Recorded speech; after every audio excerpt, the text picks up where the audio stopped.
for you today. Let me check that. Wow, live on TikTok, new angle. They're gonna be so excited. They're going to be pumped. Kel's in Hawaiian vacation, still gotta tune in for a minute. We love to see that. Make sure you enjoy show vacation. muscles. Military calisthenics builds strength. Okay, cool. I think we're right about 2 minutes out. Final tweaks. Setting up a stream is always a hard thing. We get better, but we keep rearranging and changing it, so we keep having to correct things. Oh, I'll stare here.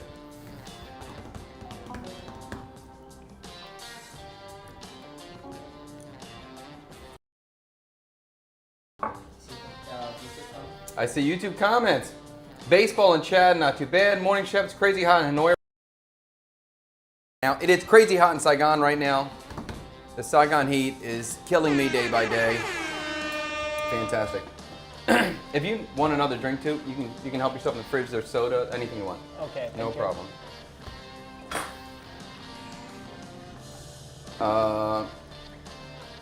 What's the date for you in Vietnam? It is May 27th right now.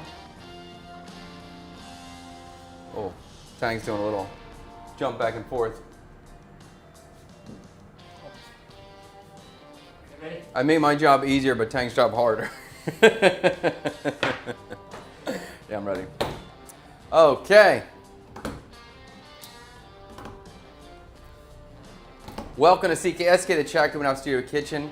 Today, we are making something that I'm excited because I am addicted to souvlaki's. I'm also addicted to Vietnamese food. So today we're gonna make a Vietnamese souvlaki. The idea is we're gonna make like a thit called trung, like a Vietnamese caramelized pork meatball inside of a fresh grilled flatbread. I'll tell you about that in a second. But first, we have a special guest today. You guys all know Tang. You know the producer, the editor behind the camera. We have a second editor. Mr. Hai is here today. Cut to Hai, bottom, nope, wrong angle. There it is. So Hai is the one who edits all of the family vlog videos, all the videos that are on the Yes Chef with Chad Kubnap page.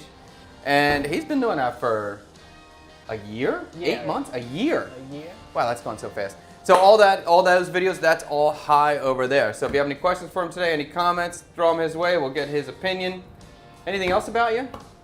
Nah. Nah. Hai is also like an adventure motorcycle guy. We say that. Yes. Anything else that would be worth talking about? People could ask you questions about. Where are you from in Vietnam? In Ho Chi Minh City. Ho Chi Minh City. Yeah. Okay, so born and raised in Ho Chi Minh. Yes. Okay. Favorite Vietnamese food? Favorite Vietnamese foods, I will say bánh canh cua. Ban Can Cua. How about Yeah. then your favorite place for Ban Can Cua? I know the place, but I don't remember What district? It's close to my house. Okay. It's in Dương Quảng Hàm Street. Dương Quảng Hàm Street. It's really far from here. Yeah, yeah. If you know, it's in the Gò Vấp district, Uh-huh. the old Gò Vấp district. Okay. And I really like that place. Okay. They have really big portion. Yeah, okay. Yeah. And how about favorite non-Vietnamese cuisine? Your favorite cuisine that's not Vietnamese? My favorite cuisine, yes, Vietnamese. Yeah, after Vietnamese. I think USA because I really like steak. Oh, okay. Yeah. Okay. So if you guys have any questions for Hai today, this is his first time in studio, first time I'm going to be cooking for him, so this is an exciting day. And Michael would have loved this dish. I think so. Sub, dude, welcome. Great work. Oh, great work, Hai. BT Murphy likes what you're doing. Okay, here's the game plan today. Bada bing. We're going to make flatbread from scratch. I got dough balls. I made these yesterday. We're going to make flatbread. Cool thing about this is I made it with coconut milk inside. So I've never done that before. It's a sourdough. And that's kind of what really inspired today's dish because I was trying to think like, hey, what am I going to make today? And I knew I made this dough with coconut milk and then that kind of pulled me in this direction. I think it's going to be good. So game plan. We're going to marinate our meatballs. We're going to make a pork meatball tank. Wrong cut. I got you. I got it. Oh, fantastic. Oh, by the way, we're on TikTok. TikTok, we got a new camera angle for you today. Hopefully you like it. Let us know if you like this shot on TikTok. And hopefully it's going to be better for everybody. But we're going to make a pork meatball. We're going to braise that in the caramelized fish sauce. We're going to make our fresh flatbread. We're going to make some garlic oil because I'm running low and I need it. We're going to make a mustard leaf salad. So we have some kind of almost like a relish or a slaw kind of vibe on top. And then we're going to make some fried taro crispy straws for some crunch on top of that.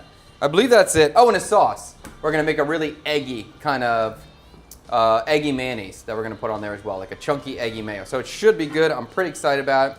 We're going to marinate the pork first, and then we're going to start with the garlic oil. So let's do it. What's a souvlaki? A souvlaki is a Greek-style sandwich. It's a flatbread style of sandwich, rolled. It usually has a yogurt sauce, some sort of grilled meat, typically pork or chicken or lamb or beef. It typically has tomato and French fries inside as well, which I don't know why, but souvlaki is probably the thing I crave the most right now. And there's a decent spot that we order for takeaway or to go, so that's what I've been eating. Every time we get to go, that's what I'm eating. Okay, pork. I got ground pork. I have a crap ton of garlic. I have not a crap ton of shallots, but I have a crap ton of garlic. So we're gonna grind the shallots and the garlic first for the pork marinade before we tackle this big pile of garlic that I got here.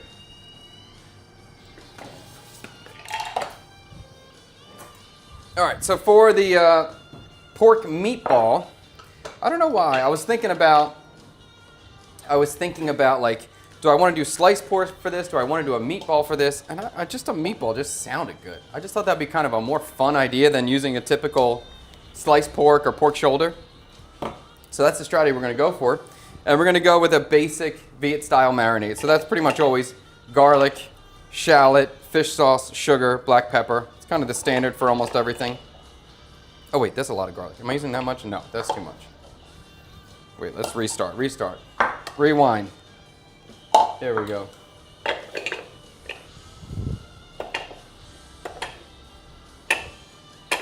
Okay, how much garlic am I putting here? That much. Yes, that's good. All right, so we'll blend this up.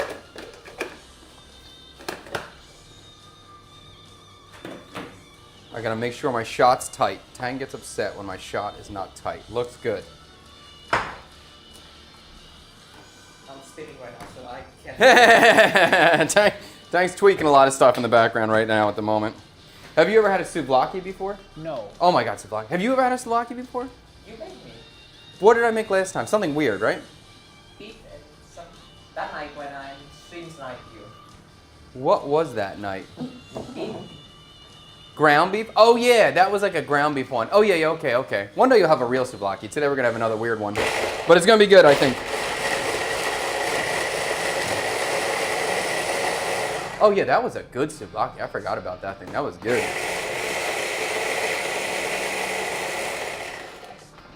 Oh, and it had that yogurt sauce with the cabbage in it. You were here on a good day, Tang. Today not You today? stream sniped me on a good time. Today is not a good day. Today might be better. It might be. I have high hopes for this. I do have high hopes.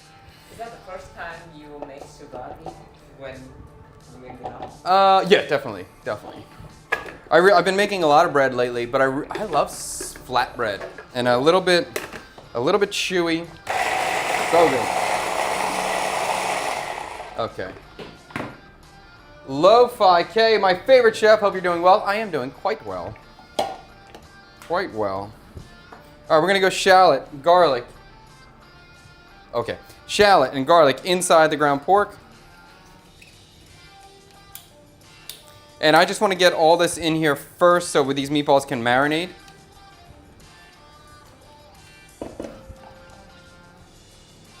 Okay, and I'm going to use the same container to blend my garlic, so I'm trying to get as clean as I can. But a little shallot juice isn't going to hurt my garlic oil, so I'm not too worried about it. What's up, Chattington? What is up with you? Meat inside. Let's season this up. We're going to go fish sauce. Should I go sugar? A little bit. Oh, that's not sugar. There we go. Tang got a new haircut. Looks great. He's not very happy with his haircut. He's pretty upset about it. He spent $4 on it. And he's pissed off. I want to change the barber shop. You want to give him a 1-star review? No. No, not that Not extreme. that Yeah. And like $4 is 100,000 Vietnamese dong, which is a lot for a haircut. Usually I spend about 60 or 70. But Tang is a very fancy young man, so he spends more money. All right, we're gonna do a little sugar. What's that? Tang denies his fanciness. I'm happy to get a haircut for 70. For 70? Yeah. Can you not find it for 70? I just find it for this thing. Do you ever go to the one that has the orange barber, the orange like the what's I it? think I see it. Yeah, that one. That's the chain one. They're usually 70K for the haircut. But actually, I think I'm due for a haircut, and I want to go to a nice one. They give you the ear cleaning and the head massage. I'm ready for that. I'll take a little spa day. All right, so we're gonna go some MSG. We have sugar, Testing. black. What's that? แดง You guys really go under 100 there? Under 100 what? Oh, for the haircut? Oh yeah. I don't think I've ever spent more than 100 on a haircut. One time I went to like a really, because it's always scared for me to get a haircut because I'm not that confident with my speaking ability when it's just, because they always want to talk. Yeah. And then they ask me a lot of questions, and the basic question I'm fine, but then when it gets deeper I get a little uncomfortable. Yeah. And anyway, I walked into a new place one time and it was like a girls' salon. Like a fancy woman salon. So that place was 200K for a haircut. That was $8. What? It was so nice though. What is? It was so nice. Is that start with a number? I don't think so. Okay. It was at a famous spot? No, this one, there was a very, very gay man who really liked me a lot. He really liked me a lot. And he really liked massaging my hair. And then every time they cut the hair, they had like this weight thing over my shoulders. Yeah. And every time they cut the hair, there was another guy who just brushed the hair off. Oh, so there was never hair on my body at all. It was very nice, but I don't think I need it again. All right, sugar, MSG, garlic, shallot, black pepper, fish sauce. And this is like super, super, super standard. Pretty much every single meat marinade will always come with this as a basic. Some people use sweet condensed milk. From here, some people might add chili or lemongrass depending on what you're doing, but this is kind of standard no matter what you're doing. And I think I'm going to keep this. Pretty straightforward because there's a lot of flavor going on top of it. So I just want this to be seasoned, and that's it. By the way, Chef, how is the baby? She is perfectly fine. Everything is perfectly fine. She's home. She's happy. Nothing to be stressed about. It was just a highly stressful moment in the studio last stream. Is souvlaki grilled skewers? I wonder if we can make buncha souvlaki. That sounds good. As far as I understand, I don't speak Greek, but I believe souvlaki is the entire sandwich experience. So the bread, including the grilled meat, and the meat, I believe, is always grilled. I don't know if it necessarily has to be on a skewer to be considered souvlaki or not. Maybe someone else in the chat will know. Tay Boy, subscribe with Prime. Thank you so much for the sub. I think I just heard you say there was a really good souvlaki takeout place. Where is it? I'd like to add it to my bookmarks. Yes, it's on Grab. I believe it's just called Greek souvlaki. I'll try to we'll check it later on in the stream. I don't want to do it right now, but I believe it's Greek souvlaki on Grab. There's very few souvlaki choices on Grab, so you should be able to find it right away. They're saying in Canada it's $30 for a haircut. And Tamdo is also telling me to stop talking and work. Okay, I will do that for you. Let's mix it. Oh, I had a very good hater comment on Facebook. I'll post it later. Somebody told me to get my shit together. That's so funny. I can't wait to share that comment. That was a very funny one. Okay, this smells really good already.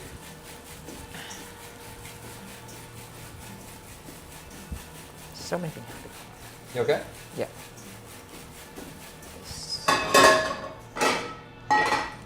All right, before I put this aside, we're going to taste a little bit, make sure the seasoning's on point, and then we'll let this marinate as we move on to the next step. Nick Trades is saying souvlaki is just the name of the grilled skewer. That's news to me. Okay, interesting. Well, I don't know what it's called, but I like the whole sandwich with the flatbread experience. I was debating too about making these meatballs, like, do I want to make them a little bit more Italian style and put some egg or breadcrumb in there? I don't think so. I'm going to go pure meat. I want these to have a little bit more of a firmer texture because thịt kho trung or Vietnamese caramelized pork is always just trying to replicate that as close as possible. Today we're testing a new live stream setup. Can you tell them how the stream is stable or not? Oh, okay, yeah. If you guys can let us know, we rearranged our entire system, our entire hardware, streaming hardware. So just if the stream's choppy or better, give us a heads up, please. If you're an avid watcher and you see any difference, let us know. Or if it looks exactly the same, great. Chef, would you make some variation of Vietnamese falafel? Absolutely. I've done it before. I've done it twice so far. We made it with lotus seeds. You can check out an old YouTube video. I'm sure Tang is looking for it right now. I'll put it up there. And I also made another one for pop-up before. It's great. Really good.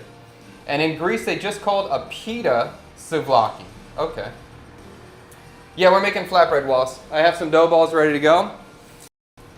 We'll try this. I should have done that. We'll try this pork here. Take a little piece. Let's see if our marinade is on point.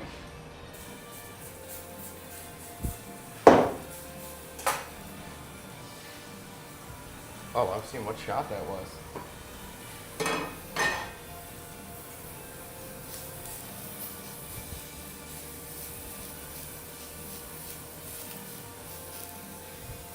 Okay, there's our. Oh, that was that. I forgot we did the falafel for that too.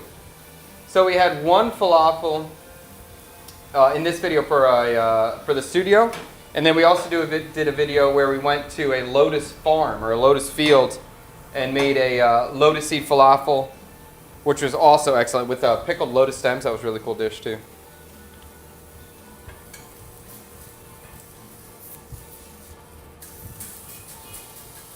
Smells so good. Smell good? Yeah. So we're just doing a really quick taste test on this meat.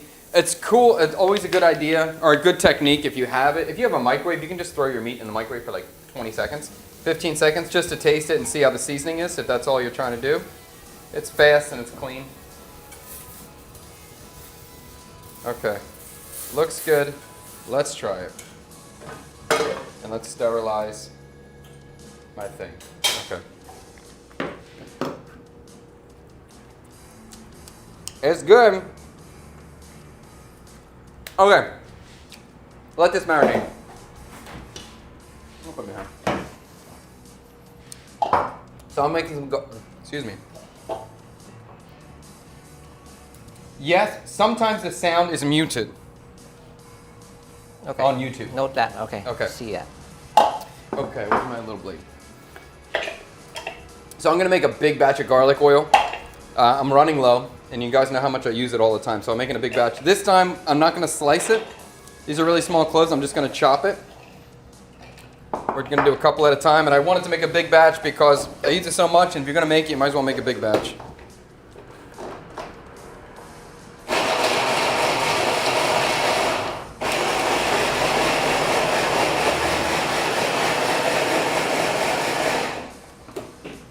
Okay.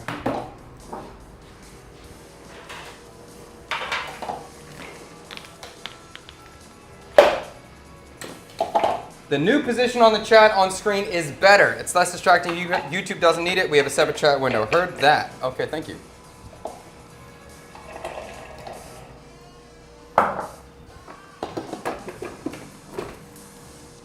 How do you feel about line cooks making $24 an hour in New York City? Fair, over, or undercompensated? That's super hard for me to answer. Because I don't know what typical rates are in terms of living in New York now. When I lived in New York, I made $8.25 an hour. I know that. And I didn't get paid overtime either. I know that.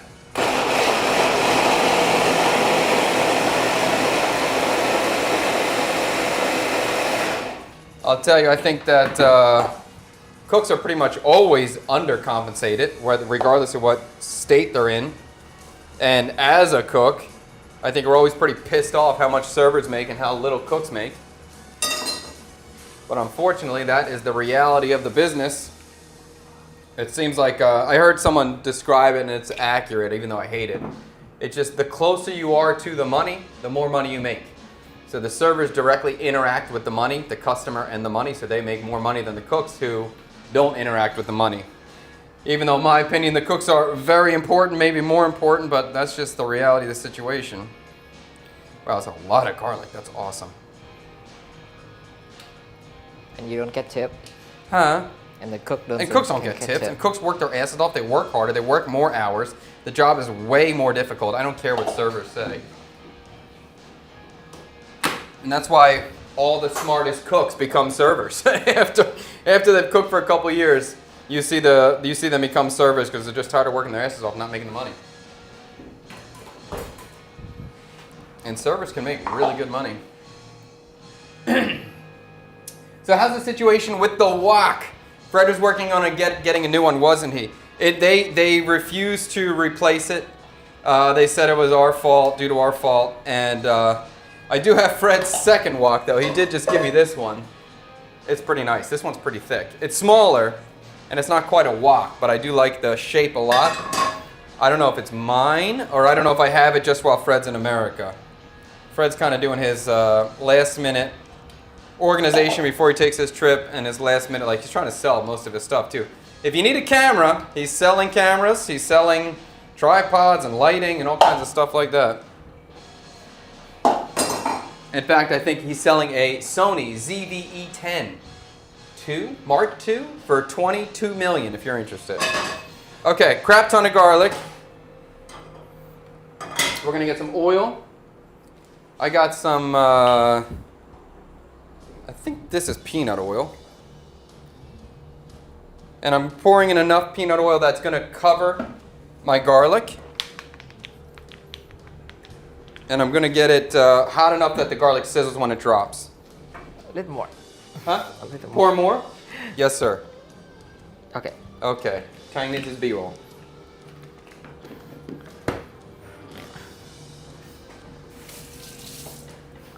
All right, so this is like really easy to do, very simple. The only time I've ever screwed this up is when I put the garlic in the oil cold. So I want to make sure the garlic or the oil is hot, so the garlic sizzles when it drops. It's important. I agree with Murphy. The chat is better up top, so not blocking anything. Also, YouTube app chat appears in the bottom right, so we're overlapping. Heard that. How's Fred's daughter doing? She's all good, no problems. Where is my spatula I just had? Here. Okay. Hi, what do you think of the studio? I think it's great. Yes, it is great. I agree. It is badass.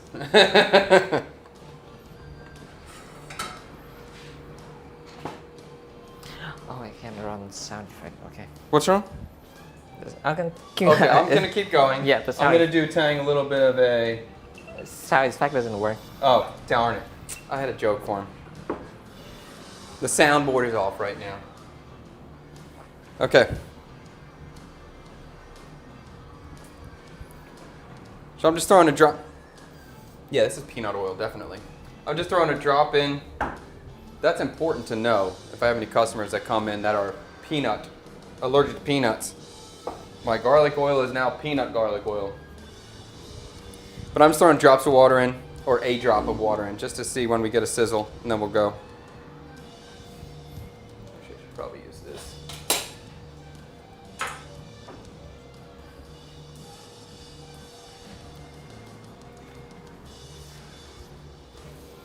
Meatball. Okay, we'll do the meatball next. Okay. Chad, YouTube is frozen. Oh no!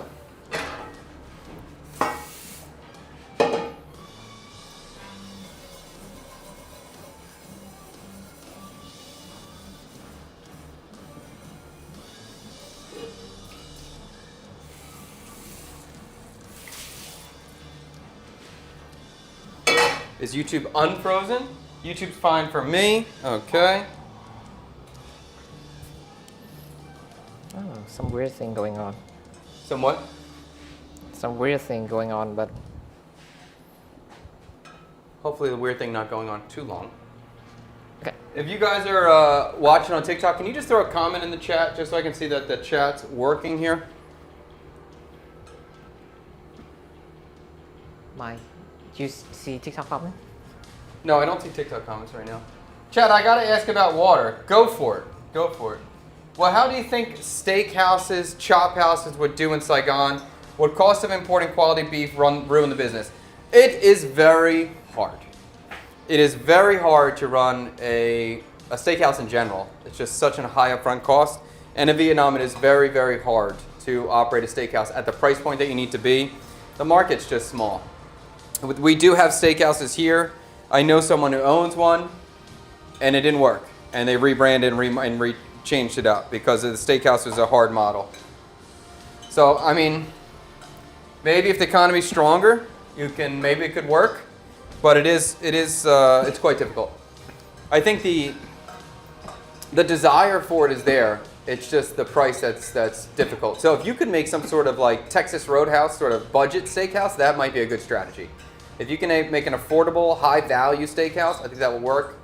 I think Vietnamese, just like Hai said, he's attracted to the steak. I think a lot of Viets are attracted to the American steakhouse. It just the price has to be at the right price point. There we go, TikTok. Thank you so much for the test. Thank you so much. Cool. What careers make good money in Vietnam? That's a good question, Miss Cindy. I will ask the two Vietnamese gentlemen. What careers? Hold on, my oil is hot. I'm putting my garlic in right now. Here we go. In. The oil started to smoke, so like we had to move right away. And I'm going to stir immediately.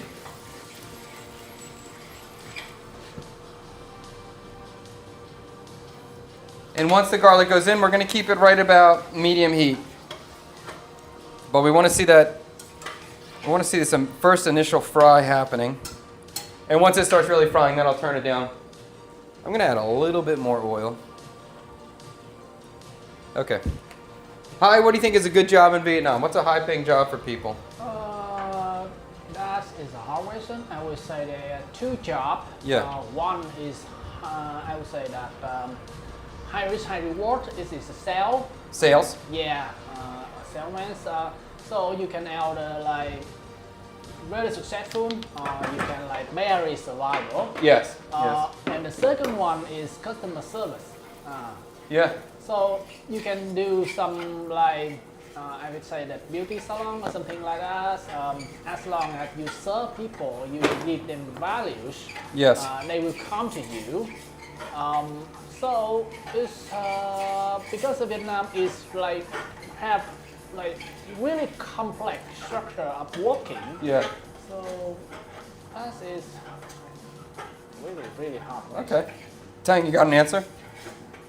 Banking. Huh? Banking. Yeah. It's Politics? no. Maybe? Never. I don't know. Okay. Banking is a stressful job, but they make decent money. Banking makes decent money? Yeah. The whole Vietnamese economy based on banking system, so. Do you think real estate's a good position now or no? No, No. Real estate? No, I don't think so either. I don't think so right now. Maybe earlier. The real estate is frozen right now. Nobody Yes. buying, selling anything. Yes. Okay, so now this garlic is frying well. We're just gonna make sure I stir it. It's not every second, but I want to always come back to it and stir it. And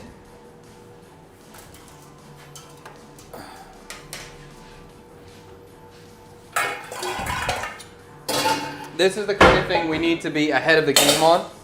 Once the garlic is nice and toasted, and by nice and toasted, I mean slightly less dark than you want it to be, we're going to strain it. We have to separate the oil and the garlic immediately so the garlic doesn't burn.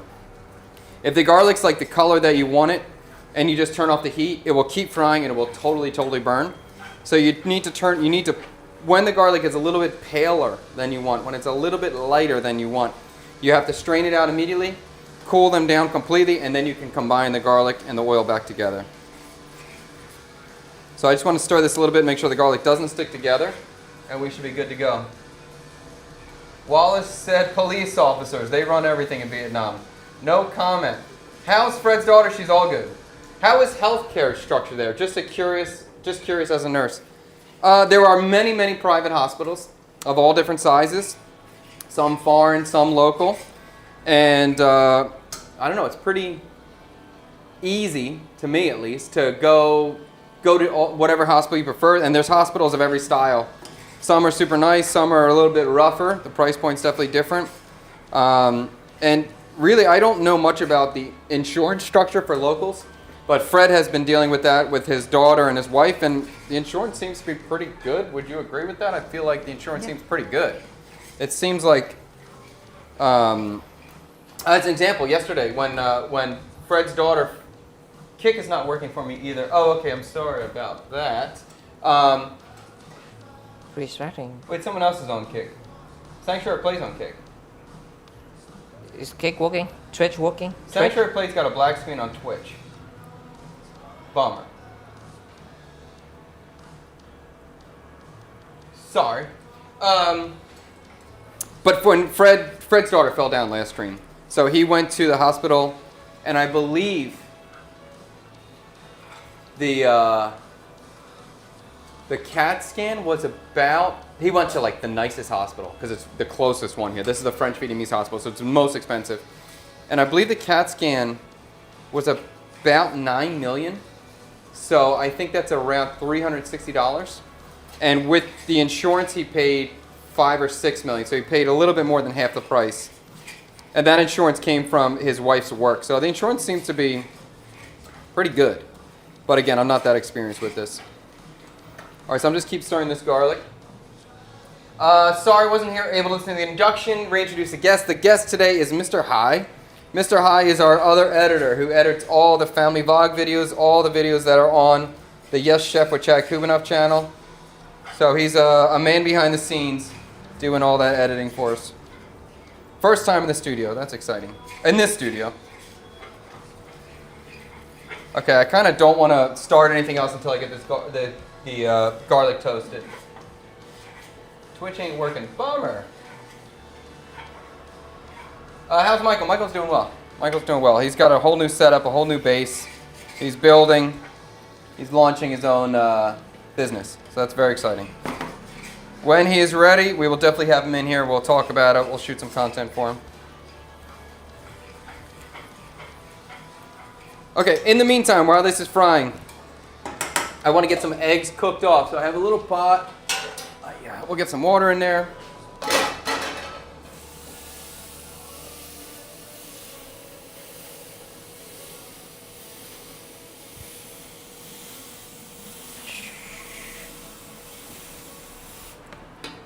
And I'm going to try to make like a super eggy mayonnaise. So it's going to be like a soft-boiled egg mayonnaise.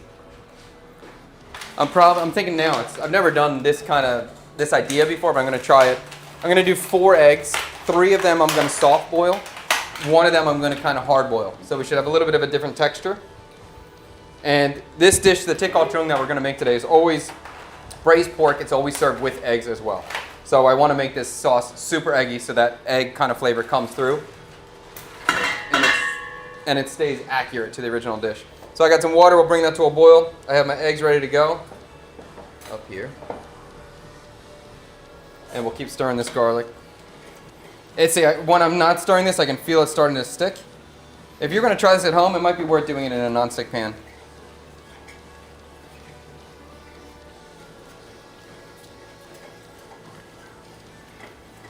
So this kind of cooks out, as this fries, all the moisture cooks out of the garlic. And once that happens, then the color happens really quick. So it kind of goes from white to toasty pretty darn fast. Once the water's out of there, it goes.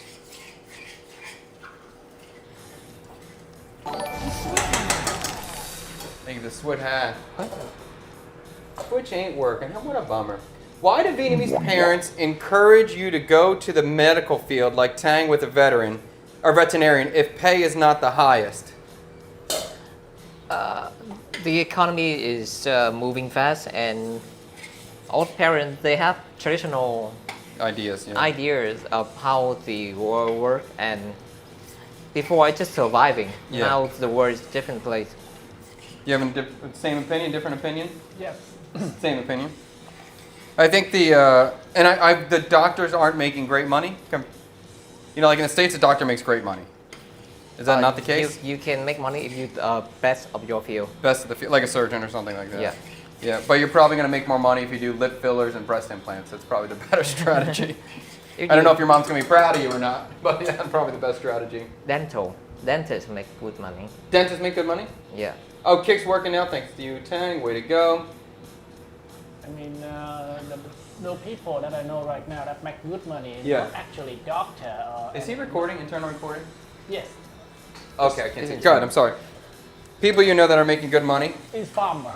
Farmers? Yeah, Yes, actually, farmer makes. What kind of farming? What are they growing?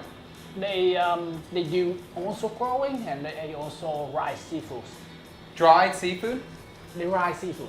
So they grow up the crops and they also have like small crab under the field. Oh, So they have multi-harvest a year. I see. And they make like 2-3 billion a year. wow. Where? That's in the south. That's Mekong for the... Yeah, in the South Mekong, and I also have like 2 people that live in Bảo Long. Yeah. So they buy the land when Yeah. it's really cheap. Yeah. And they right now they selling tea in there. Yeah. Like also make like 1-2 billion a year. So Wow. So he's talking about like a rice field. You have the crop that you're growing, and then it's irrigated with water. And in the water between the crops, you grow crabs or fish. So you have multiple products you're growing, and 2 to 3 billion a year is 80,000 to 120,000 USD a year, which is a lot of money, especially if you're in the Mekong Delta. That's a crap ton of money. That's awesome. Coffee. Huh? Coffee farmer. My mother-in-law is not rich. I guarantee that. She grows coffee. You know, Đắk Lắk is one of the best coffee produced in Vietnam. And Yeah. I think there's a car dealership. Yeah. 1 month they sell like 500 cars Wow. just for the farmer, Wow. and to prove how much money they make. Wow, that's exciting. I like farmers making a lot of money. That makes me happy. I'm happy with that. yeah, I'm thinking about You're going to be a farmer now? quit my job. You're going countryside, huh? Because you don't pay any tax as a farmer. Really? Yeah. Oh, that's the law? Yeah. Okay. Vietnamese is agriculture, so they support the farmer a lot. That's great. I agree with that. My mom doesn't pay any taxes. Congratulations. Well, I wouldn't say that too loud, Tank. Keep that down. Okay. You got a mic on right now, bro. Yeah, allegedly. That's internally recording right now. allegedly. Okay, this garlic's really close. I can see the garlic starting to kind of get softer, and there's some browning occurring. So we need to watch this carefully at this moment. We see it starting to bubble. And now my water for the eggs is starting to get some bubbles in there. So let's put them in as well. Okay. I'm gonna turn my garlic down so I don't burn that. And we'll drop our eggs in the water.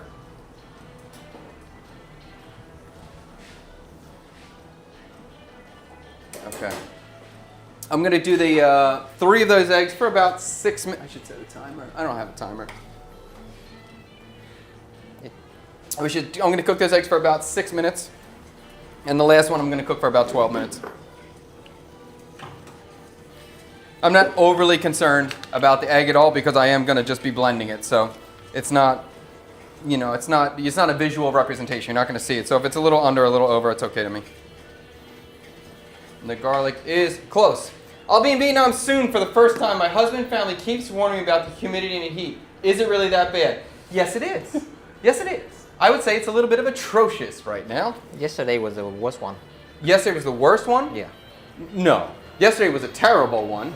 But when we moved to this house, that was the worst. That was the worst time. It depends on what part of the country you're going to. And even though right now in Saigon it is not fun at all, there's other times of the year where it's great. You're coming next month, did you say? Soon for the first time. Well, if you're coming soon, it probably will still be pretty damn hot when you come here. I mean, I hear that Hanoi is even hotter in Ho Chi Minh City right now. So I know, and I can't. That's rough. I am a little bit concerned. I feel like my stove is going low on the gas. That's kind of trouble. This is Fred's mom. Just saw Lily's face. Just saw Lily via FaceTime. Hope she's doing well. Thought everyone knows she's concerned about it. Yes, she is doing well. I am so glad. I hope that you were not watching on stream because I'm sure you would have freaked out. I'm sure you would have lit up the comment section if you were watching that live. So hopefully you weren't. That was a little bit of a scary moment last stream. Oh crap, my freaking fire's going down. Trouble, trouble, trouble, trouble, trouble. Okay. Let's see. Uh-oh, what am I doing here? Do I have another container? I think I do. Okay. Twitch is not working. I'm sorry if Twitch is not working. That's a bummer. I've heard the crabs keep the field clean. Yes, that's true. Fire is out. Crap. Okay, let's keep moving.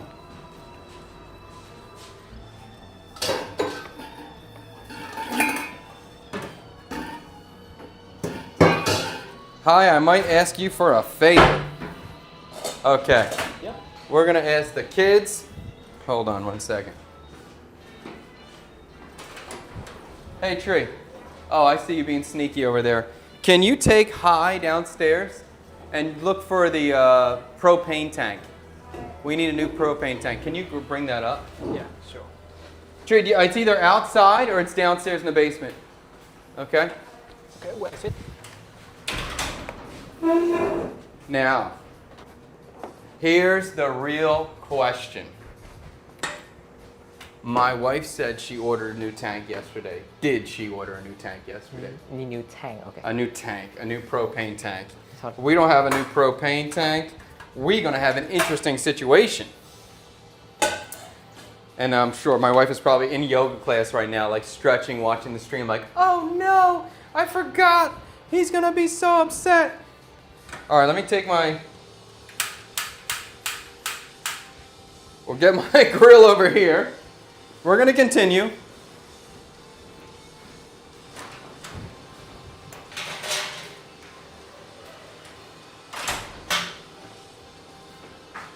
We're going to keep going. Nothing can stop us here at CKSK unless we don't have any more gas because we can't finish this entire job on this grill. But we will continue with the garlic oil at least. Ow. All right, let's keep cooking our garlic. Does that not have enough power? Huh? Does that thing have enough power? It will have enough. We're going to make it work. He's coming. Let's see if it's a... He's carrying it pretty easily. Does that feel full? Does that feel empty? Oh, it's full. Fantastic. She did it. She's an amazing woman. What a top tier wife. We got it. We got it. Okay. Okay. Sunny Dwan says it's a lot of layoffs in banking. Okay, not the banking career anymore. I guess we are in a moving economy right now. Pretty soon everyone's going to be a streamer. Or a farmer. Yeah, farmer. Actually, farmer sounds great. Did you see? My wife has her first bitter melon growing. I see your story. It's very exciting to me that my wife's family are farmers, and they've always been farmers. And then my wife met me as this young cook, and I always told her I wanted to be a farmer. And she always yelled at me like, no way, you can be a farmer by yourself. I'm not doing that. And now she's becoming a little farmer. I'm very excited. We're going to be a perfect pairing. She's going to grow the food, I'll cook the food, and she's going to serve the food too. Be a nice situation. Okay, the garlic is continuing to fry. We're going to change this out.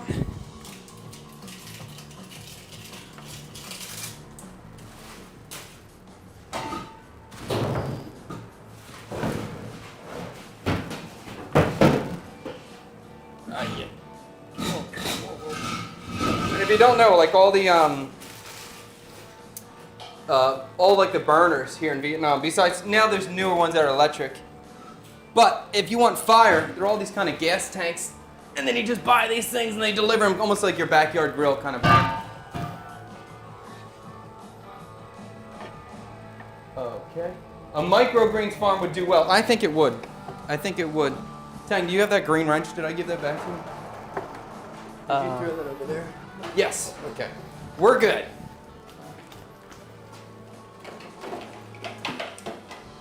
Okay.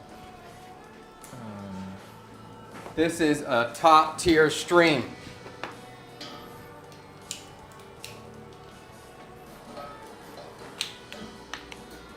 Don't burn the garlic. Okay, we're okay. I'm showing your leg, Chef. Don't show my legs! I'm a professional man. I'm not wearing shorts.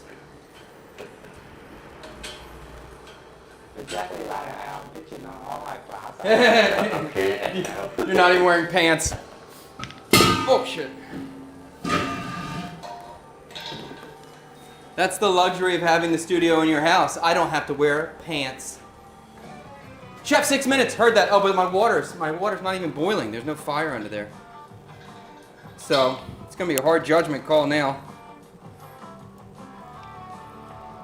Maybe go like another 2 minutes then on that egg. Oh, that's so cool. I can just use you guys as my timer. Dark Knight, my official timer. Okay. Gas tank. Open! We're back in business!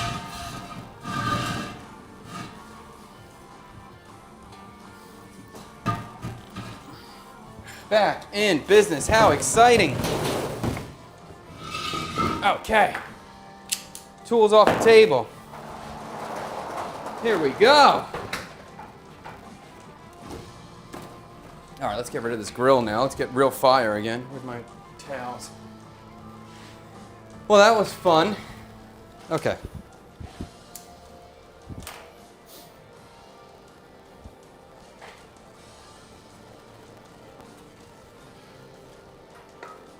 Okay, cool. I feel better.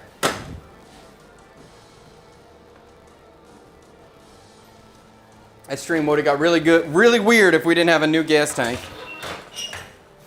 Or really unproductive, I guess. Good. We in, relight all the pilots.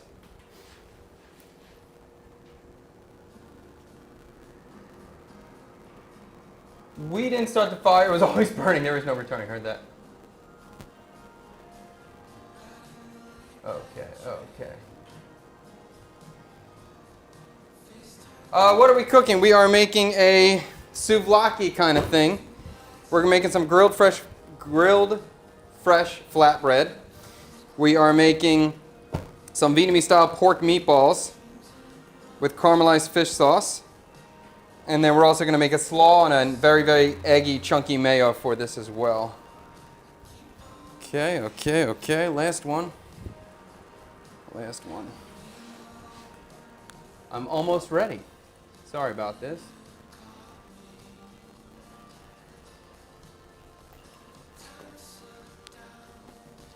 Come on. Don't be stubborn with me. Light.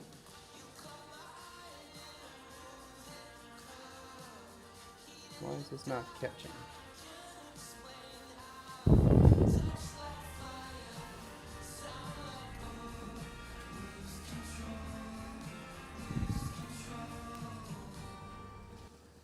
Okay, finally. There we go. Garlic's frying.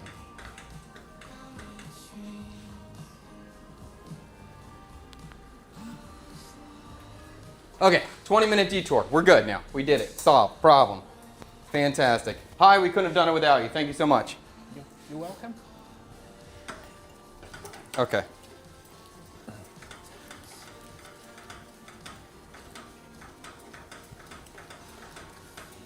All right, so I kicked the heat up on the garlic. We're right there. As I said, we want to get this garlic not golden brown. It should be just light brown because it will get darker as it sits. This is a little bit hard because it is a judgment call. Well, it is a judgment. But I think you'd rather undercook this than overcook it for sure.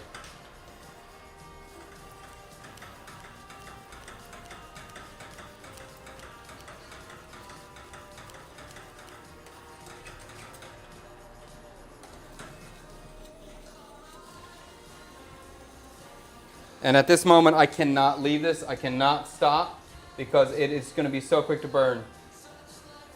It won't serve me Chad, but it will serve me an ad. Heard that. I'd like to see solar panels with cows, goats, chickens underneath. Starting to see some of that test in Tennessee.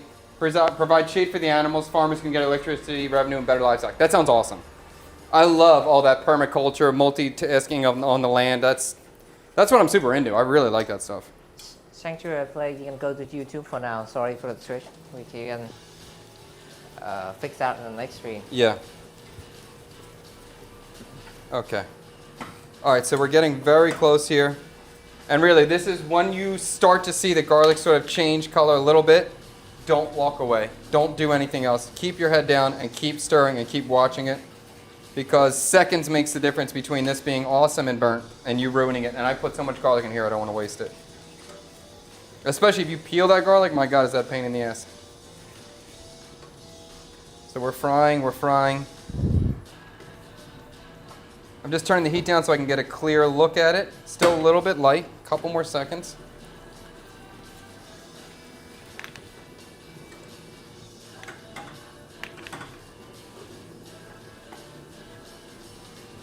Eggs. Oh crap, too much is happening at one time. Okay, let me pull the eggs out. I'm gonna pull 3 eggs out now. I'm gonna keep my eyes on the garlic because I'm not burning this, I refuse to.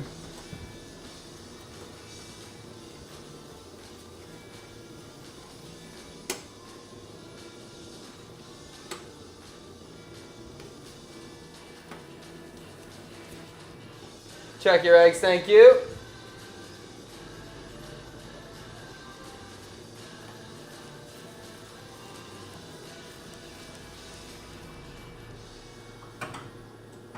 Okay, let's see.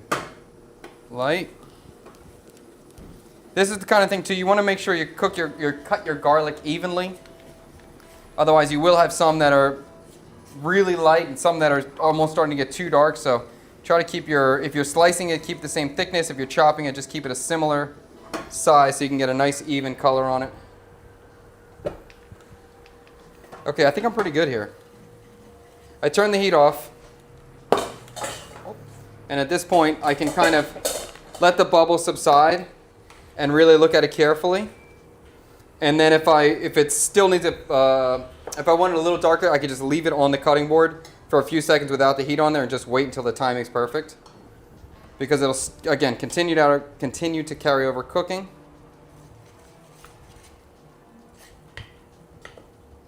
It's a little light still. Go a little longer. All right, I'm gonna get these. I'm gonna throw the eggs just in the refrigerator. Okay. There it is.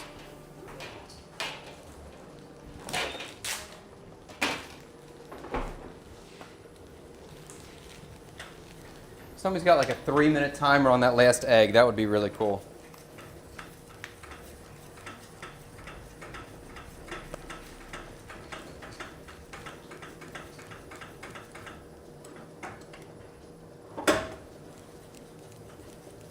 Okay, now I think we're there. All right, turn this off. There's some sticking around the edge. Tank, can you get a shot in there? Does that work? It's hard. Oh, there you can see right there. There's some really dark brown parts, garlic that's stuck to the edge. That is making me uncomfortable. I don't want to keep rolling with this because that will, even if that part gets too dark but doesn't get in my final mixture, it's still going to flavor the oil. So I'm concerned about that. Can you show me again? Yes. See right here on the edge? Yeah, that will flavor the oil. So I am concerned now. So I'm going to strain this out.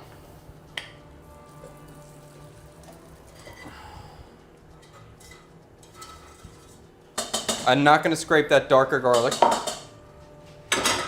You can see how this is light in color, not golden brown, but a little bit brown. And I'm going to take this mixture and I'm going to throw this on a tray and spread this out. So I'm telling you right now, I don't like the way this looks. I feel like this is not going to be crispy. And I think that's because the oil got cold while we had that transition period where we were turning it.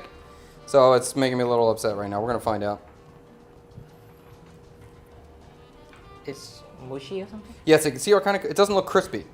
It looks brown, but it doesn't look crispy. So this happened to me probably 2 or 3 times before. It's still usable. There's no problem there. But it's not going to have crispy garlic. So I may even leave it. Yeah. I'm going to let the hot oil cool down just a little bit. And I'm going to combine them earlier than I typically would. Because I don't want this stuff to like clump up in a big mess. But if I leave it in there, it's going to burn. So we're going to put this aside just for like 3 minutes. I'm going to let it cool down, then we'll recombine it. It's still going to work for me for flavor, but it's not going to have that same texture that I wanted. But that'll be okay. Just cooked some burger patties on the grill. Came out well done. Yeah, well, we're not having a great day. It's okay. It's the same thing happens when you make a roux. When it bubbles, it's almost time to add the stock. Heard that? Does the type of oil used give a different taste? EVOO, olive oil, grapeseed? 100%. 100%. Yes, it greatly matters. So I wouldn't use any sort of strongly flavored oil. You want to use something neutral. Peanut oil works out for me if you're not allergic. Grapeseed oil is great. Avocado oil is great. Something neutral is great. Pork fat is really good as well, but then the problem is it just gets hard when it gets cold. So you can only use it for hot applications. So it's definitely a little bit of a challenge in that way. Olive oil would be really cool too, but then you're kind of just stuck into European, Italian cuisine. You can't use it for anything. I love all the questions about Lily. It's very nice. Lily is all good. Looks like soggy hash browns. Yes. Yes, it does. Okay. What's the best oil for cooking? It really depends on what you're doing. For me, if by preference, I prefer animal fat, and I like butter. I think that's the best. Olive oil is great too. But I do try to stay clear from seed oils as much as possible. Okay. I'm going to throw this back in now. I'm going to just keep eyes on it. If I feel like it's getting too dark, I'll strain it out again and put it in the freezer. But this was not an ideal situation with that burner going out in the middle of it. That was not ideal.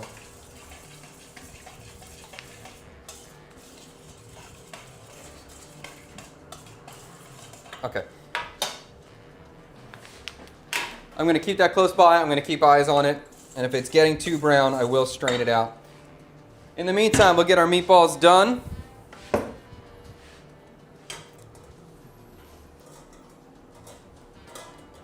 BT Murphy, been 3 minutes. 3 minutes, heard that, 3 minutes, thank you. Last egg.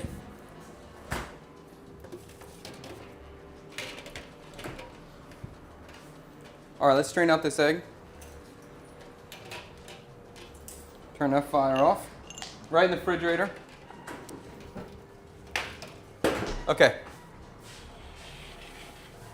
So we're gonna have our meatballs now. We're going to make the meatball and the sauce separately, and then we're going to combine them together. First, I'm going to get these little meatballs shaped. So we're going to go ahead and make them. I think I want to make them a little bit small.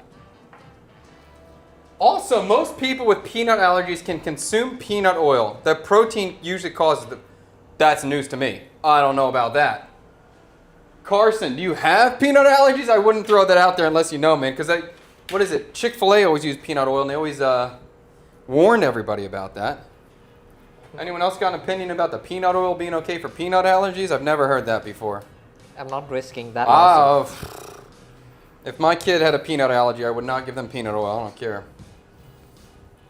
Okay, so I'm thinking about the meatball size. I don't want to make them too big. So I'm kind of going whatever this size is. Small golf ball, ping pong ball. And I just want to shape these first. And then I'm going to make the sauce, and as the sauce is stewing, we'll fry them up and recombine them. So if you remember, if you didn't see it before, these meatballs are marinated already with garlic, shallot, fish sauce, sugar, MSG, black pepper. Simple, straightforward. Okay. All right, now we move. And that fire threw me for a loop for a couple minutes there. Why has every stream got to have something going on now? Every stream. That's the point of the stream. That's the point of the stream? Yeah. There's also, I don't know, there's some energy going on in the universe. That day that Lily fell down, there's a couple of things that people were affected by. In Fred's life, there's a couple things around Fred's life that all happened on the same day, some negative events. I see Fred Point. I see it. You see Fred's point? Yeah. People say things usually happen in threes. That's a common phrase. Where like negative things happen in threes. A lot of funeral that day. A lot of what? Funeral. Funerals that day? Yeah, I mean, energy's real, and we're in a big universe, and energy is a real thing. We all get affected. So we're probably going through some kind of cloud right now, whatever. But no problem, we persevere. And I go to the trip like last Thursday. Yeah. And it's just a trip from here to Dalat, and I broke like 4 things along the way. You broke? Yeah. Broke 4 things from the Yeah. motorbike? Yeah. Really? Yeah. So basically, I think that's having a bad day for a trip and a good day for a trip. Sometimes it really smoothly, nothing happened, but sometimes it's like really bad. You broke 4 things on your motorbike, and then you fix it, and then it break again, and fix Yeah. it, break. So 4 times you had to stop and fix your bike? 4 different things. Oh my god, that sucks. Hei's a cool guy. He does like, he's got a motorbike, he does like a lot of adventure travel, and what's the thing called where you did like a race or like a challenge? In Vietnam, we don't call it race because Vietnamese in Vietnam. There's no racing. We don't race here. Yeah, Yes. we don't We race. have unique challenges on motorbikes. Yes. There's no racing, no street racing in any way. Yeah. So there's a lot of things.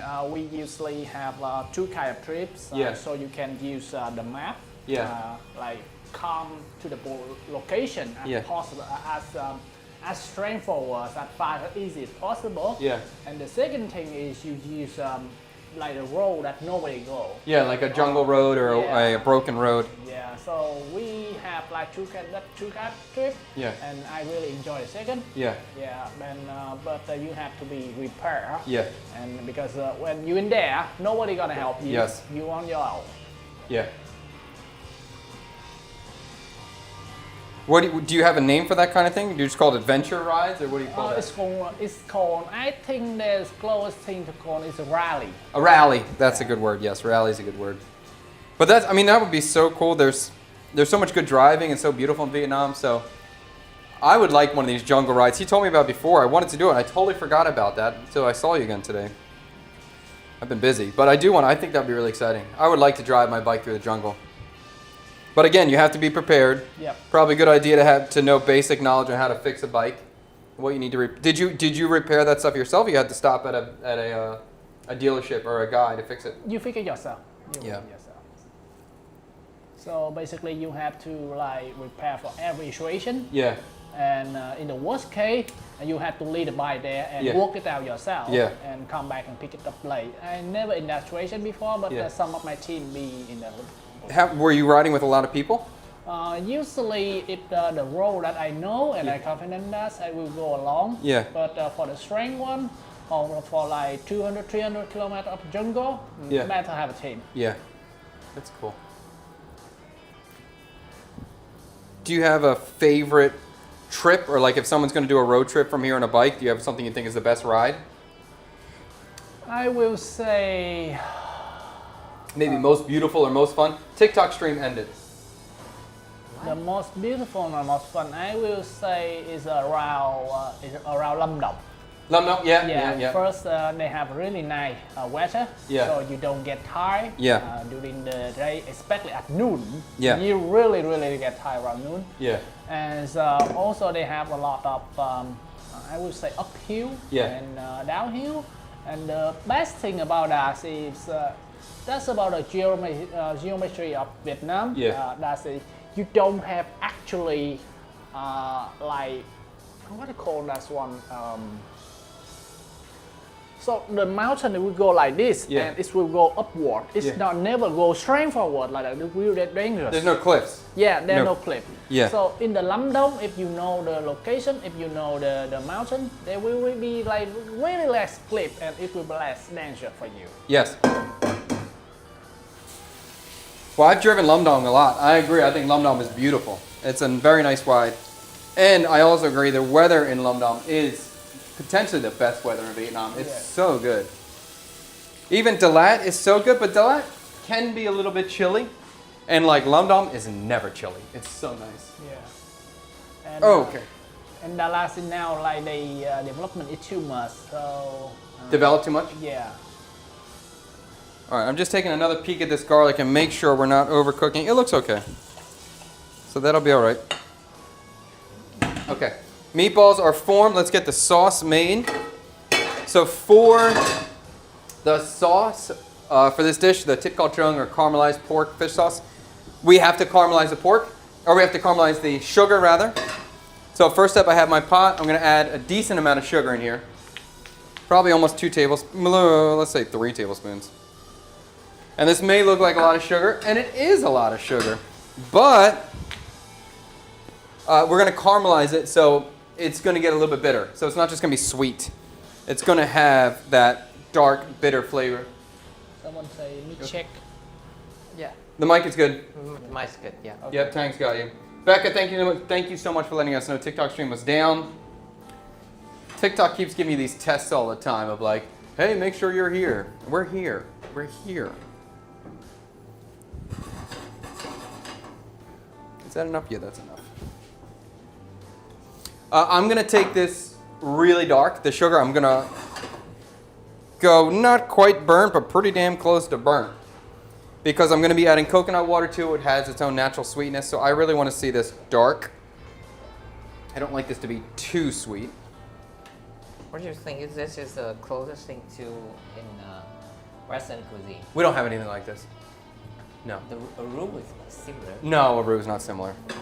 No. They do this kind of thing in Jamaican cuisine. They do this with brown sugar, a very similar technique. But they always use brown sugar.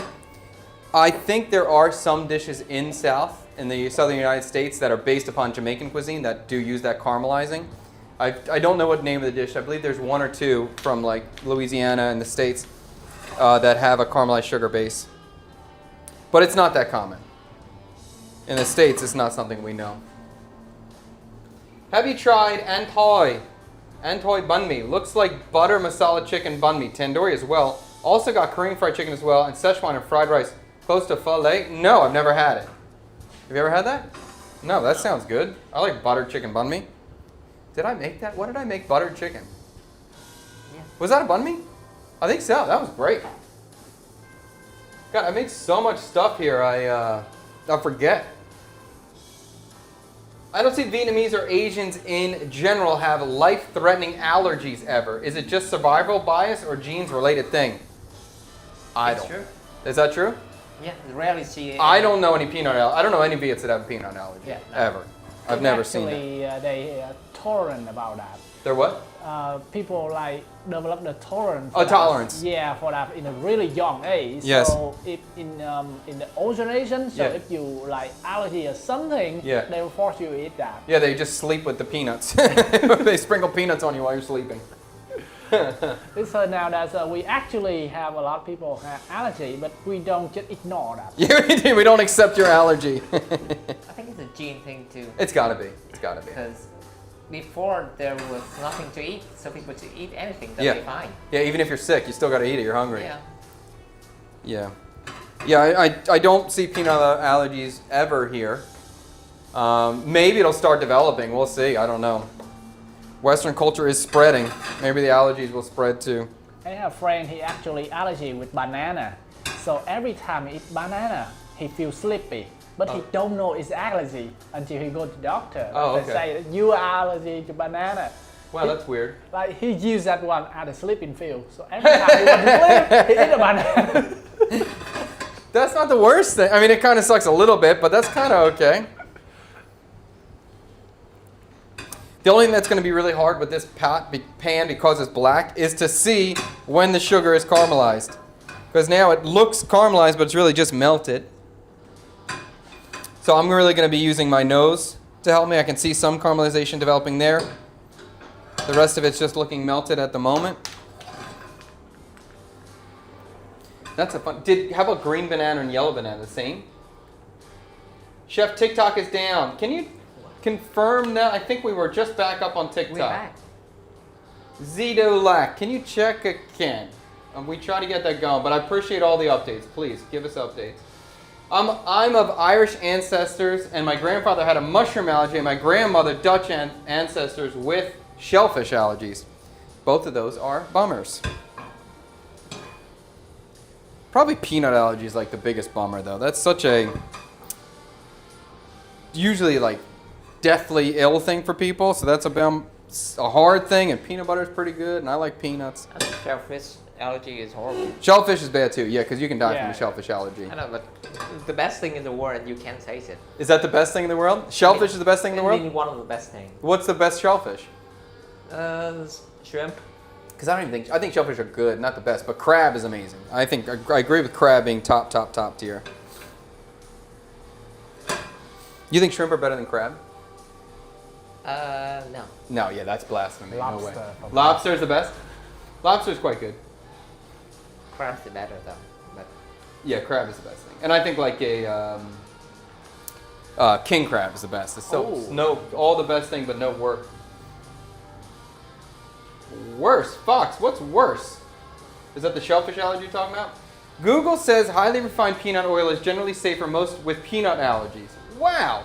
Commonly found in commercial kitchens, unrefined, cold-pressed, crude gourmet can trigger allergic reactions. Okay, interesting. The peanut oil I have, though, is crude, unrefined.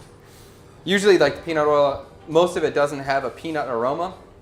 But my wife's been buying peanut oil from Facebook from her friend, and it smells just like peanuts. It's pretty crazy. I've never had peanut oil like that before. Okay, so I'm starting to see some color in the sugar. I'm starting to see some bubbles. That's giving me good signs, but we're not there yet.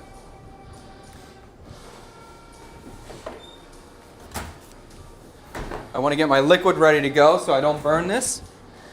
my camera can't even see anything. No, it's so hard to see. This was my best pan choice for the actual cooking, but the worst pan choice for you to actually see and potentially learn. But we'll do some more demos specifically on this technique in other videos so you can really see this well. And probably we'll even temp it out and everything. I'm looking very carefully so I can see the darkness going. And I can smell it. And this is the kind of thing too where you want to have some sort of liquid. Whatever. Sometimes it's going to be your wet marinade on your meat, or sometimes it's going to be coconut water. You just want to have your liquid ready to go so you can cool this pan down quickly. And another thing, just from experience, I can start to tell when I see these bubbles going on in the sugar, I know it's very close. I know it's super hot. This is nice and dark. So I'm going to be adding coconut water and fish sauce into this liquid. I want to be very careful. The pan's very hot, and I have hot sugar. So it's going to bubble up really quickly. So before I add my coconut water, I'm going to turn the heat off. I'm going to remove the pan from the board. And then I'm going to add my coconut water slowly so I don't make any splash. Another day in China. Love your content. Thank you so much. Appreciate that. All right, here we go. Coconut water's going in. Going in more. And going in more. Okay, now I can bring it on the fire. Anytime you're doing this, always a good idea. Take it off the fire. Just be safe, and then you can bring it right back. I'm going to add some fish sauce to this.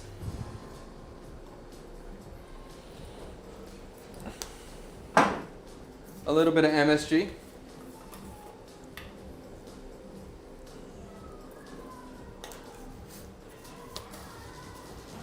A little bit of pepper. And we're going to let that cook. So I'm going to throw this on the back burner. Let that slowly cook, and in the meantime, we're going to start searing these meatballs. Normally, you would just throw your marinated pork meat right into that caramelized fish sauce, but I actually want to get some searing on the meatballs. I want to change the texture a little bit. So we'll add some fat into here, and we'll start searing these things. What happened to the TikTok live? It should still be up. It should be up. We should be there. Maybe you gotta... The TikTok did die, but we did restart it. Okay.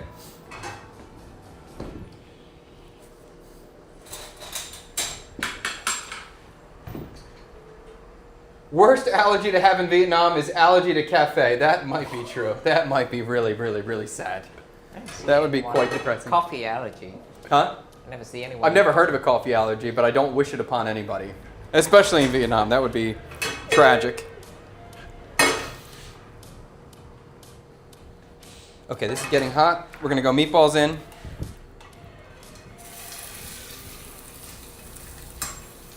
Can I fit them all? We're gonna do it.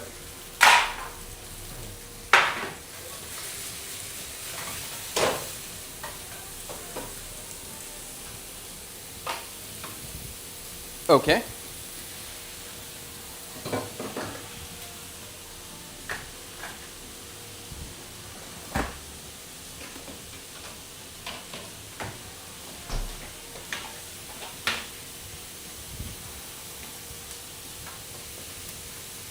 All right, so we're going to try to sear the meatballs on every side. I've heard of a grass and water allergy. I know, I've heard about people who are allergic to water. That's crazy. That's crazy. Miss you, Goat. Been busy, but I should be able to join more consistently. Awesome, Vant. We're glad to have you back. I've lost caffeine and chocolate a handful of times in my life. It was awful. Oh, that's terrible. I think chocolate would be harder for me to give up than coffee. Coffee would be hard, though. If I could drink tea or something. Chocolate is just such a joy. Although the aroma of coffee in the morning is pretty darn good. In fact, thank you very much for the reminder. I'll take that. You can drink matcha? Huh? You can drink matcha? I could drink matcha, yeah. I think coffee's got matcha beat, though, in my opinion. I mean, everybody in my family is addicted to coffee, so Yes. we have to like 8 of us. We have like 2 or 3 shots each morning in order to wake up. Alright. 2 or 3 shots? Yeah. Alright, as well, like really had it in the noon.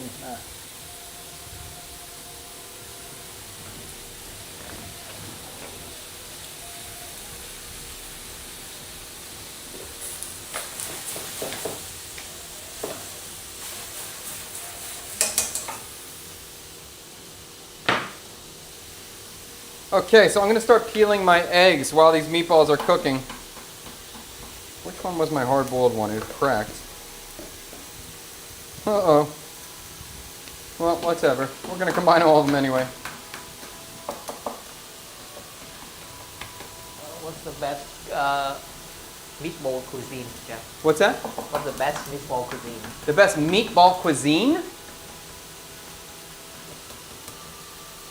I mean, Italian meatball is the best. I think spaghetti and meatballs is really a great dish. But I think meatballs are underrated in general. I think they should be used more often. There's some girl on TikTok who has like a meatball shop. I like her. It's like a Chipotle but meatballs. I like that concept. I don't know how well her business does, but I like the idea a lot.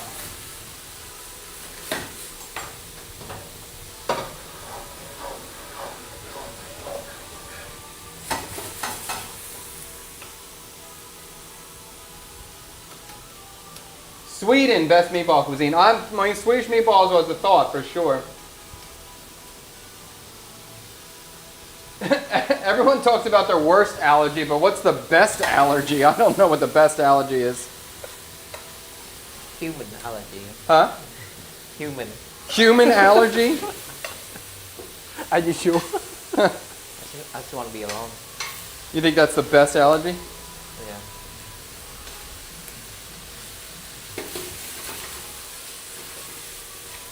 All right, so we're gonna get our meatballs cooking in there.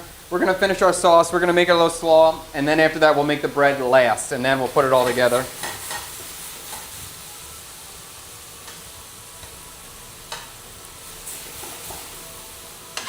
Smells so good. Smells so good. Yeah, it does smell good. I think it's gonna be good. I really do think it's gonna be great. With that flatbread, like if you just make flatbread, I think no matter what you put inside, it's gonna be a winner. Oh my God, these eggs are so soft. They're like raw. Raw egg? Yes. It's raw. Huh? It's raw. It's raw. Wow, that fire going off really threw everything off today. That's a raw egg, dude. That is what Gordon Ramsay say. I don't know about this. That's a raw egg. Uh-oh, crap. It's raw. Yes, it is. It's raw.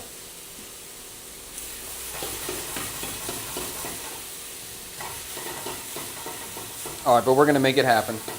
Oh, I still got some hot water. Great, let's throw these bad boys back in here because they need it.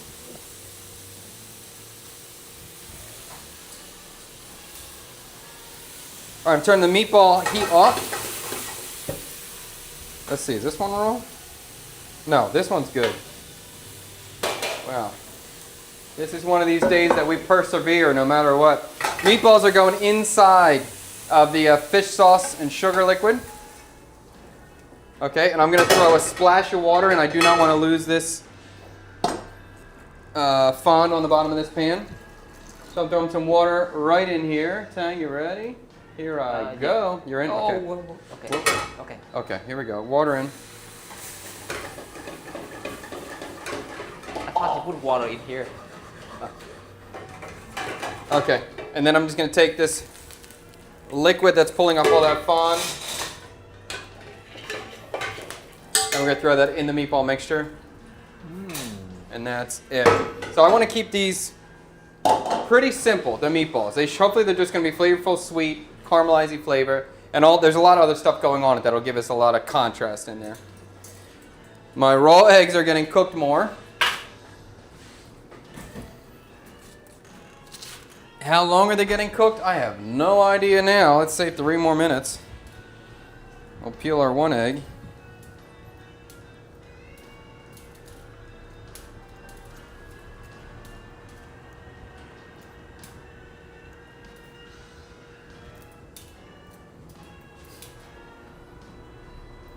It's raw. Yeah, I got you there. Have you tried balut yet? Yes, many times. I actually love it. I think it's quite good. Even my daughter really loves it. If you've never had balut or a fertilized duck egg, it really just tastes like a really meaty egg. So I always kind of phrase it when I'm taking people out to eat around the city, like, if you like egg and you like meat, you will like this. It just tastes like a meaty egg. There's the mental block, of course, but it's tasty. I think sometimes they're just super satisfying. Do you like them? It depends though. Why? How old it is? Yeah. Yeah. I don't like it old. In Saigon, you never find it, but in the countryside, Yeah, sometimes they're a little older. sometimes they're a bit older. Yes. Do you like them, Hai? Yeah. Yeah, I like it. Yeah. So sometimes, like, Vietnam has a much younger palate for Hof and Lon or balut. They like them softer. But if you get that in the Philippines, they tend to like it a little older, so it's a little more textural with the bones going on there. And Tang's saying sometimes in the countryside, they'll be a little bit older, and I think purely just because they don't waste food in the countryside, so they're going to eat it. I mean, it takes longer for them to consume all the eggs, so Yes. it just leaves there longer. Yeah, so some kind of incubate a little longer. I mean, I think they also have something called hộp vịt rửa, like with the In pho? no, the hộp vịt lộn. Yeah. Yeah, so basically the egg already dead, Yeah. but they leave it there. Oh, you've seen that where they get like a little bloody or something? Yeah. Yeah, that's a little interesting. I actually never tried it. Where they get like the old one? That one freaks me out a little bit. Are you still doing the crispy tower fries? Yes, I am, Carson. Thank you for that one. We will do that at the end. Were you disappointed Gordon Ramsay with the raw eggs? Listen, it's been a hard day. I don't know why. This week is a little bit weird. There's some things going on here. Yep, agree. Yes, there are some things going on. Why some people are scared of balut eggs is the real question. Because there's a head inside. Because there's a little baby in there. When I took my good friend out to eat Hof and Lon when he came here for the first time, we cracked the top. He pulled the top. He put a spoon in there and pulled it up. And the only thing on his spoon was just a little head just looking at him. So that freaked him out. I understand why people are freaked out. But if you eat it, it's quite good. If you unfortunately get the head on your first scoop, it may be hard to recover from that. I understand.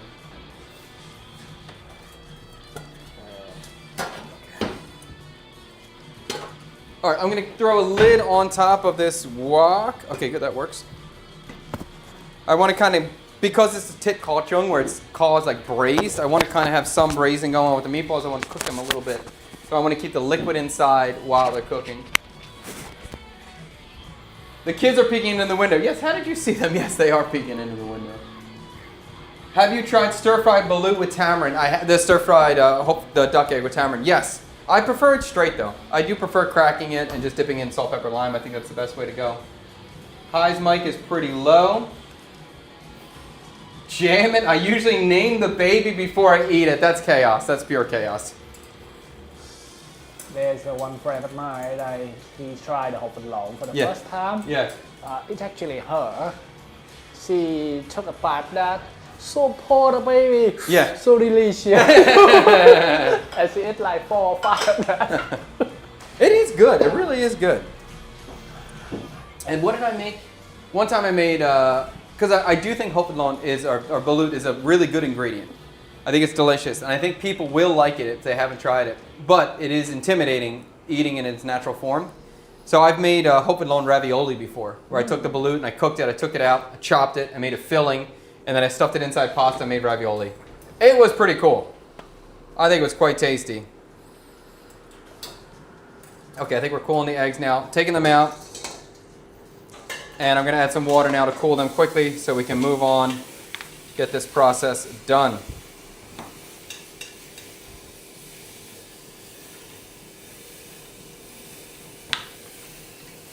All right, so I'll let these cool down. We're going to come back to them so they have time to cool. In the meantime, I'm going to go ahead and make the kind of salad that I'm thinking about here.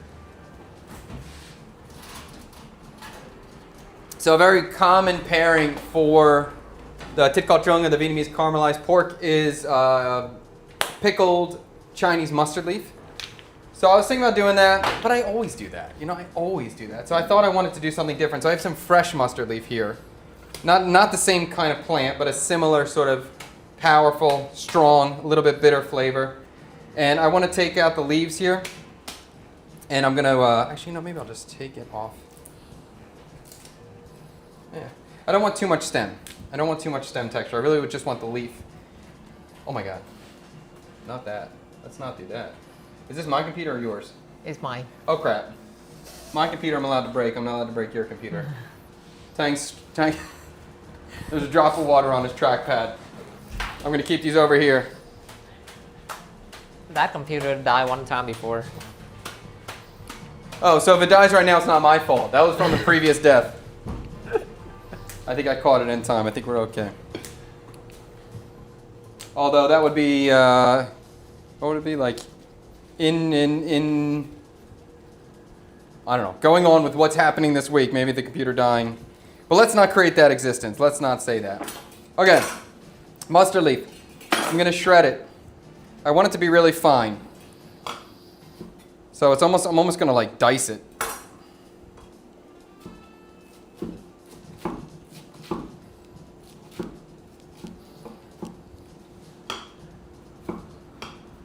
How many balut can you eat in one go? I think 3. Like if I was going to eat like for a meal, maybe 5. But I think that would be crazy. I've never eaten 5 in one day. I've never eaten 5 in one sitting, rather. And I don't know if it would be amazing for my health or bad for my health. 3 is a good number. 3 is a good. 3's that's a lot. There are more interesting things to try. You think there are more interesting things to try than balut? I mean, the vendor that sell balut that has like a soup or something, you have to save your belly space for that. Soup with the balut? Yeah. I've only had balut in a soup one time, and it was like with mup dang, not mup dang, but mup the squash, the soft squash. This was Central style, and they just kind of made like a squash soup, like a can with mup, and then they put the balut inside. I just like the balut. I don't like that vegetable. Too soft. All right, I'm just trying to get the residual water off of this thing. And this is going to be the really kind of simple salad. But I want this, usually this, you know, the pork meatball is fatty, it's sweet. So I want this to be really astringent, sharp, very aggressive in its raw flavor. So the mustard leaf is aggressive. It has a sort of wasabi spiciness to it. And then we're going to put some raw shallot, raw garlic inside. And I think I'm going to put some raw shallot, raw garlic, and pickled shallot inside as too. Okay.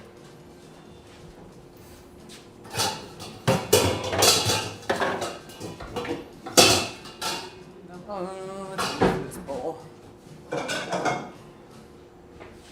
Okay. Tree's looking at me through the window with a mini can of Coke, like, can I have this Coke? Okay, go ahead there, son. You can have a mini can of Coke.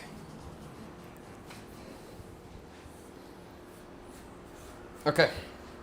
Mustard leaf in the bowl.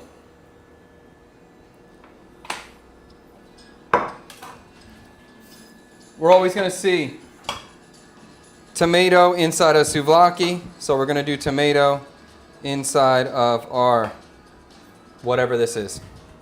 Viet souvlaki. I'm going to remove the seeds though. I just kind of want to have the flesh of it.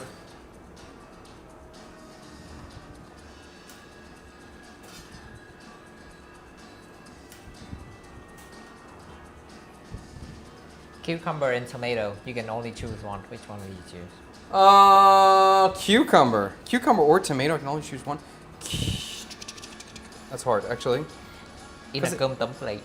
In a come down plate, cucumber. Cucumber. Tomato, honestly, the tomatoes in Vietnam are not very good. They usually eat them green, so cucumber's better. But if we're like a summer tomato in America is pretty incredible, so that would kind of be hard to say no to. I think cucumbers are probably more versatile. But then if I say no to tomatoes, I can't have the pasta sauce anymore. That would be a bummer. But it's also probably good for my stomach. I don't think eating all this tomato acid is good for us. And tomato's a nightshade too, so there's a little bit of poison. That's not cool either. You can drop balut into lao ye or lao ball. Yeah, I've had that. I've had that for sure, yeah. Something I really like is fish amok from Cambodia. I'm surprised it's not more popular. Available here in Vietnam. Perhaps I can find it down in Sop Chang. Yes, I think fish amok in Cambodia is the best Cambodian dish I have. Really? I've had. I love fish amok. I don't know why it's not here. And it really it's super interesting to me that like Cambodian, Laotian, Thai food, it doesn't really spread here. Like Vietnamese food kind of stays in Vietnam, Thai food stays in Thailand.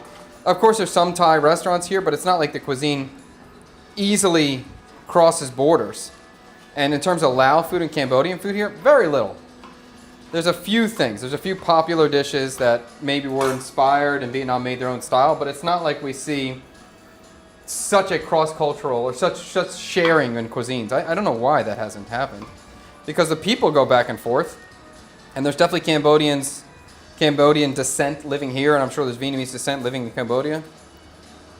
And if you talk to Gary Butler, like a big food guy over in Thailand, he'll tell you the banh mi's in Thailand suck. They don't have good bread in Thailand, but yet we have great bread here. Like how is that not transferred over? Am I missing anything? No, everything's good. All right. So while I'm cutting these tomatoes, I'm just going to put some salt on the vegetable to help it start wilting down. I'm going to add a little bit of vinegar on it as well. I just want these leaves to start shrinking. I know they're going to shrink a lot. Okay, we'll keep cutting.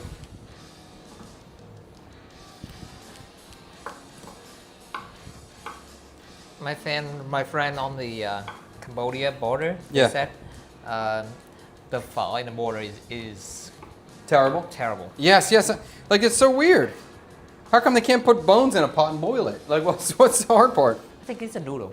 Think it's a what? The noodle is the biggest part. The noodle? They can replicate that. So because they're putting in hot tio instead of pho? Yeah.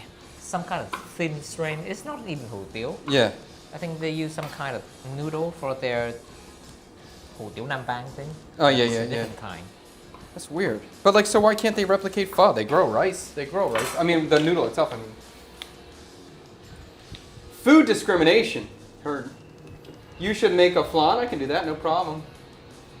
Have you heard of the Indian snack panipuri? Might be interested to see you make a Viet style. I have. Actually, you know what? I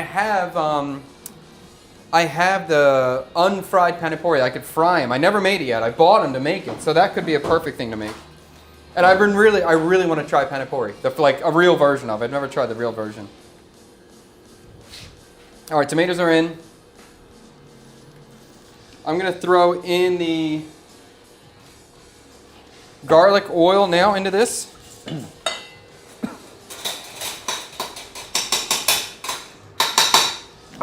So I'm going to be putting in some of the garlic itself and some of the oil. Can I do that? Okay. So that's in there.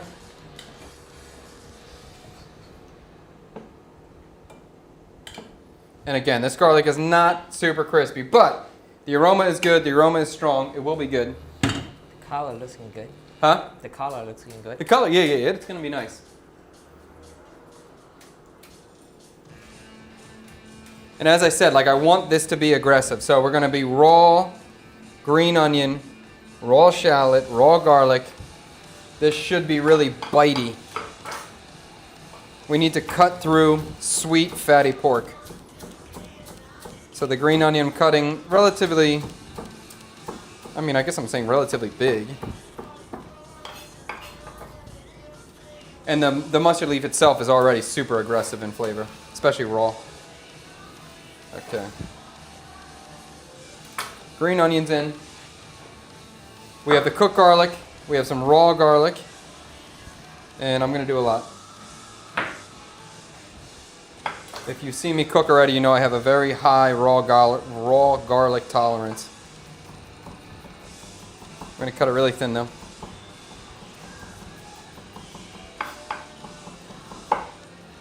You could do making authentic versus chatified panipuri. Yeah, Tang and I were kind of talking this morning about some video strategies, and we were thinking about doing that sort of the original verse, or how to make it better, or original verse chatified, or how do we chatify something, how do we vitify something. So I think that could be a fun strategy.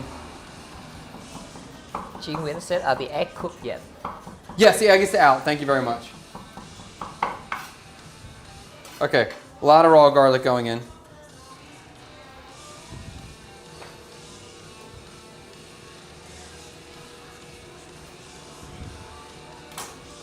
We're going to get some shallot.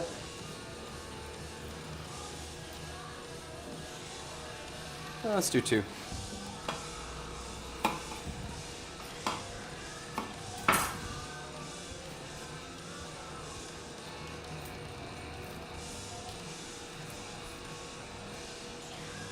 There is a proper Vietnamese style restaurant in Nong Khai, Thailand.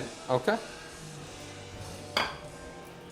But I think there's your one example. But I would expect a lot. I wouldn't think it would be.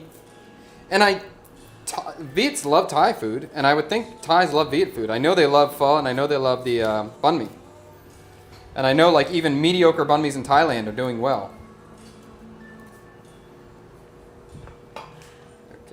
So the shallot I'm going to cut the same way as the garlic. We'll cut it thin.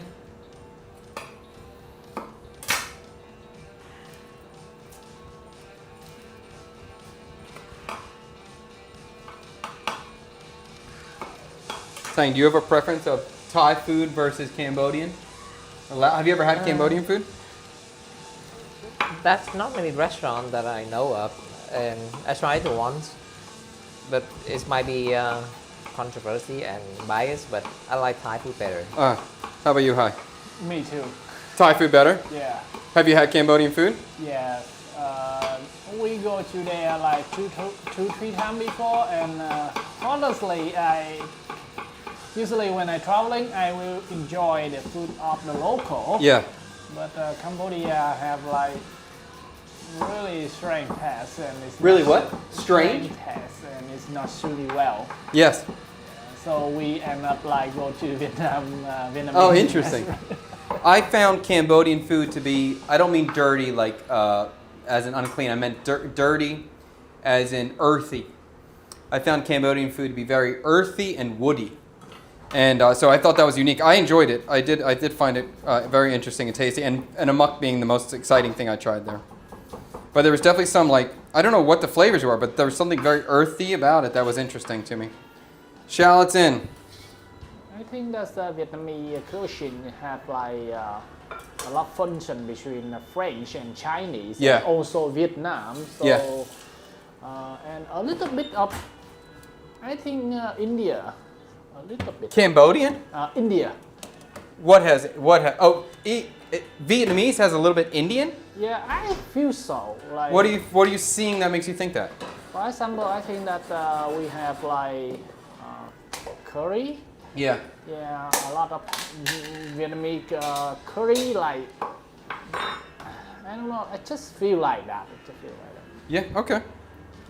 So I have some pickled shallots from a while ago. If you remember, Tree peeled these shallots many, many moons ago at the old studio. They have traveled with us, and they're still getting used. Someone asked you about snake.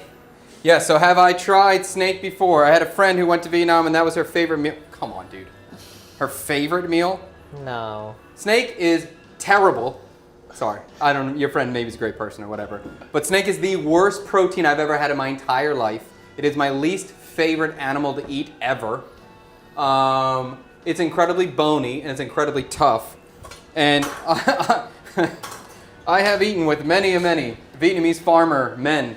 And if they tell you something is hard to eat, that is a big thing. Vietnamese farmer men can eat anything, and they take pride in eating hard food. And they told the last snake we had, they're like, oh, this is really hard to eat. And they were just chomping through it. I've never had snake I've enjoyed. It's always something I'm like, oh, great, we're having snake again, fantastic. But I'm curious to try like an anaconda or a boa constrictor, like a, what's a giant boa constrictor? Burmese python, something gigantic, which maybe you could potentially fillet and remove the bones. But all these little snakes that have the bones, they suck, dude. They're terrible. Burmese python is an invasive species, right? So let's eat it. Let's Yeah. try to eat it. I don't know if it's going to be good or not. But it's usually incredibly tough meat. It's not exciting to me at all. Iguana, much better. At least I can debone it. Usually for a snake, you kind of just try to chew the meat off the bone, which is impossible because it's so tough. Or they just chop up the bones really small, so then you're just eating tiny bones, and it's not pleasant. The snake is the best. Is they cook it with pork. Cooking a porridge? Yeah. Yeah, I still don't like it. Do you like snake? No. Your favorite meat? My favorite beef. Beef. I love beef. Oh, beef is good. Beef is so good. What about snake wine? It's fine. That part's fine. There's nothing really, anything atrocious about it. And you don't eat the snake itself, so it's no big deal. I've had quite a few shots of snake wine before. Does it make any difference? I haven't experienced the difference. So yeah, I can't say. I've had a lot of wines with a lot of different animals inside. I've never I just felt drunk. I didn't feel different. So I can't say if that does anything. Maybe it does. I don't know. You need to drink a really long time to know to have that effect. You need to drink a long time? Yeah. So most of the time, I got a feeling that the effect is mostly come from the herbal. It's not from the animal. Yeah, I think the herbal wines matter. I think Yeah. they mean something. I've had some jungle banana wine and maybe like wine that had like baby bees inside and stuff. But I just think the stuff that's just an animal, I don't think it does anything. Yeah. All right, pickled shallots are now going in. So we have raw shallot and pickled shallot. Let's mix this up. I think this is where we're going to be with this thing.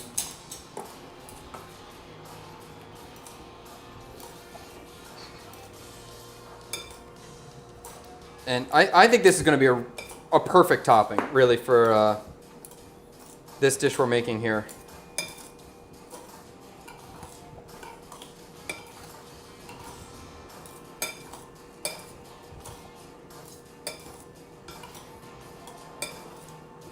Is it the same salad that you do before?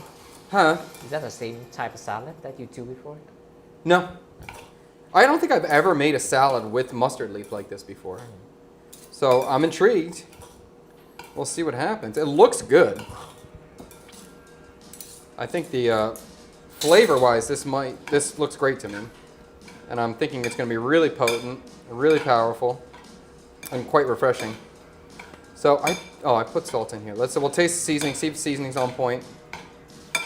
And then we'll kind of let this sit and marinate. I want the mustard leaf to kind of wilt a little bit. If I didn't, I would have done this right at the last minute, but I want it to kind of sit down and wilt. Almost like a tabbouleh. Whoa.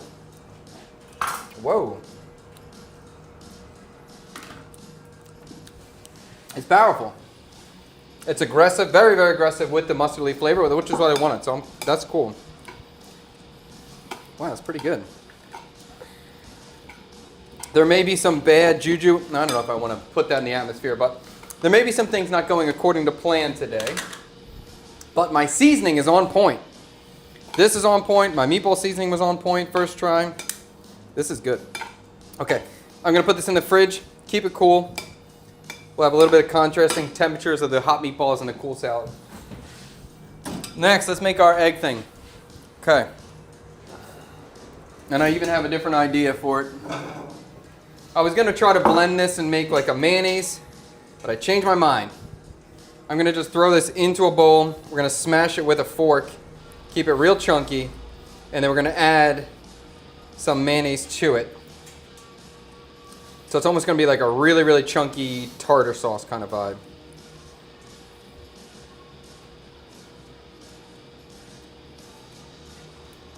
Okay.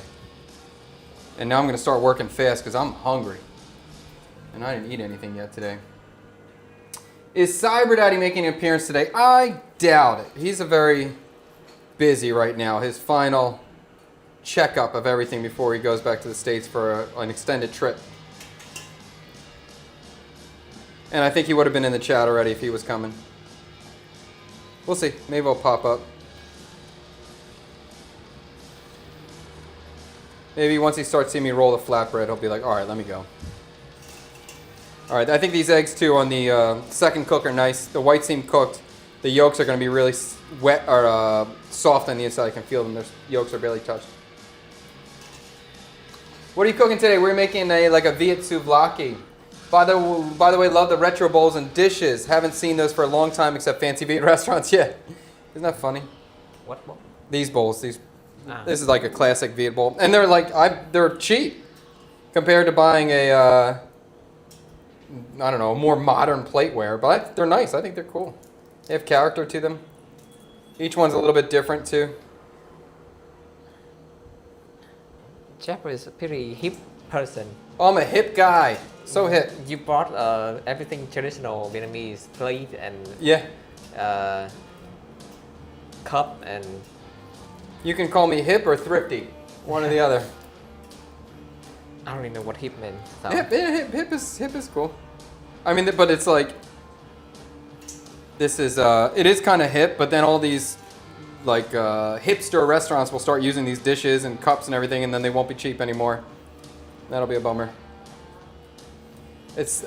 I would be that asshole too. I would be that guy who came from America, bought all the plates here, brought it back to America, tried to make authentic Vietnamese food, and used these local plates and kind of blew the lid off of them, priced out the market.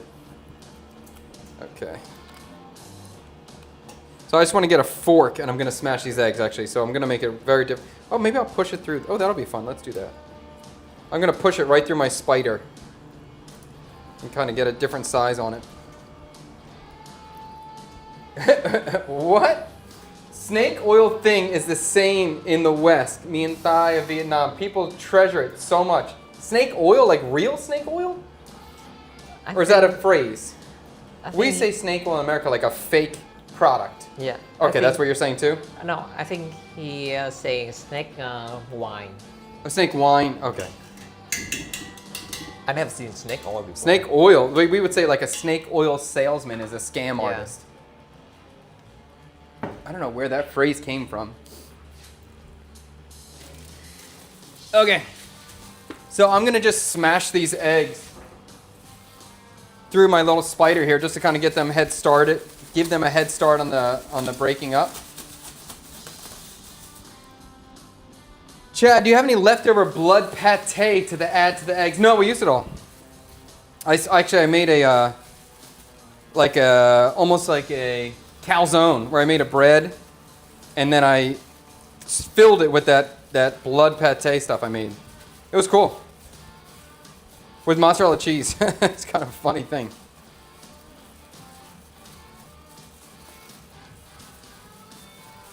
All right, so I'm just smashing these through, trying to get a smaller texture on it, and I may even put it all through again. And again, I want chunks. I don't want the eggs to disappear. We want to make sure we still feel the egg, taste the egg. This is thịt kho chung. That means meat braised with eggs. So we gotta stay true to the dish. Okay, and I think this is actually kind of perfect in terms of the sizing. I really like this size a lot. We're gonna go salt.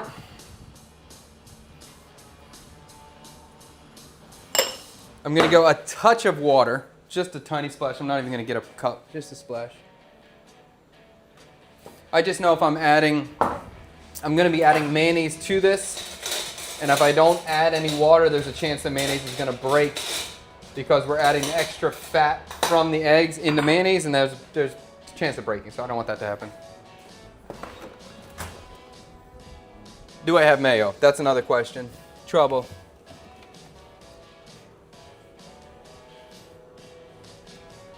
Huh. Can we do yogurt? That's a thought.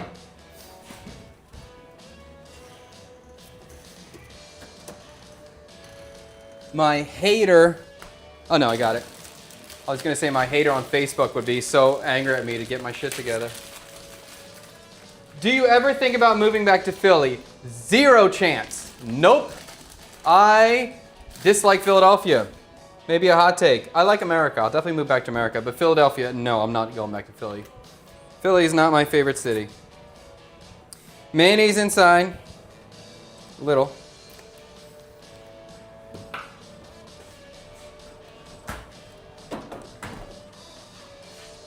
Oh, I'll use a nice wooden spoon. Why not? And I did salt. Let's do a little pepper in here.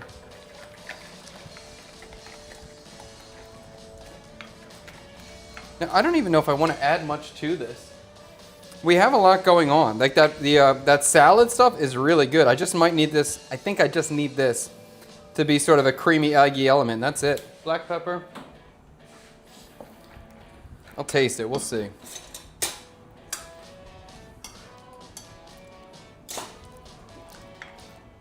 A little sweet, a little vinegar. A little vinaigrette. Wow, that mayonnaise is really sweet. Where near or in Philly were you? I was in Philly. I was in Northern Liberties on 2nd Street. I had a restaurant there. I lived in West Philly. I liked West Philly. I lived in West Philly, University City. I like that area of Philadelphia. But I don't know. It's hard to run a business in Philadelphia. The city is not trying to help you in any way. I don't see the city going in a good direction.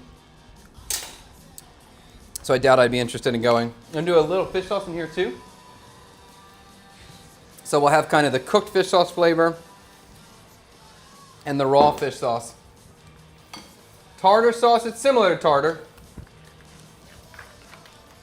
But I'm not going to add any raw garlic or raw shallot in here because we already have it in the salad. I will do some cilantro though. I do have some cilantro. I think that sounds good. I do have some cucumber too, but I'm going to refrain from adding that as well. It's basically deviled egg but mashed together. It's kind of a loose egg salad.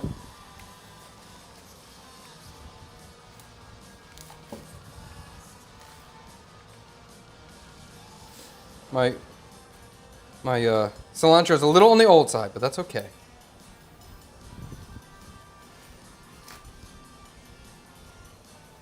Give me a little speck, a little color in here.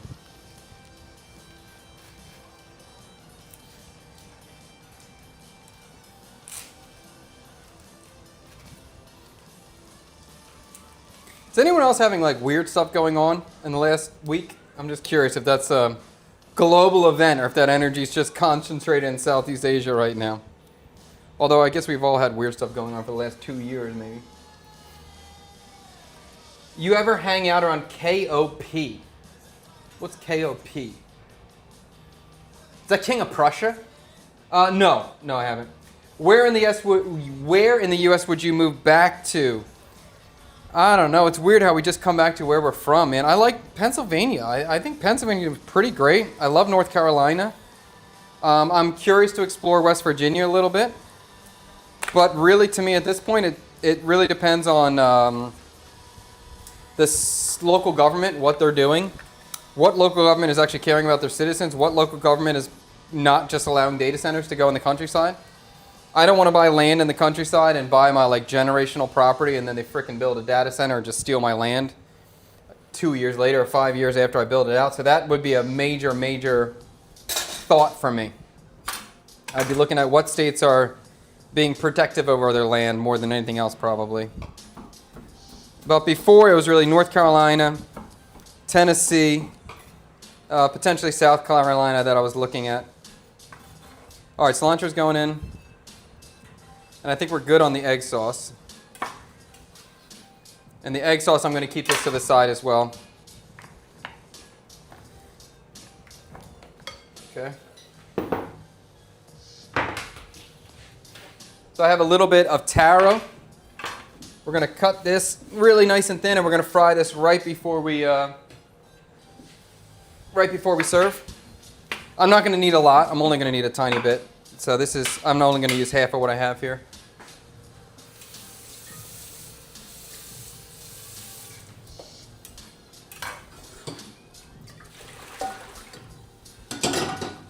Okay.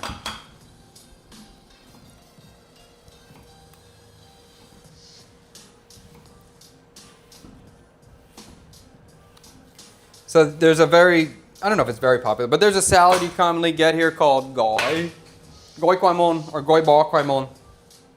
And basically it's just taro, thinly cut, deep fried like French fries, and then they toss it with fish sauce and usually beef or sometimes seafood. I just call it a French fry salad. It's pretty crazy. It's a crazy dish. Have you ever had that? Yeah. You like it? Yeah. Tang, you like that? Yeah. It's crazy. It's so cool. You know, like everything crunchy. I know, we all like everything crunchy, right? Yes. So that's where the idea came for this. I'm trying to fry these into kind of into a little French fry sort of thing.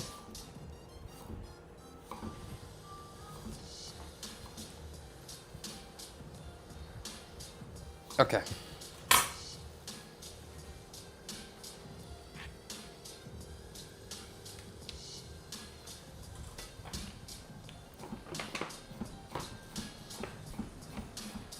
And that dish, the taro, I don't think taro really works well as a thick French fry, unless you cook it first and then fry it after. But if you're just frying from raw, I really think you have to cut it really thin.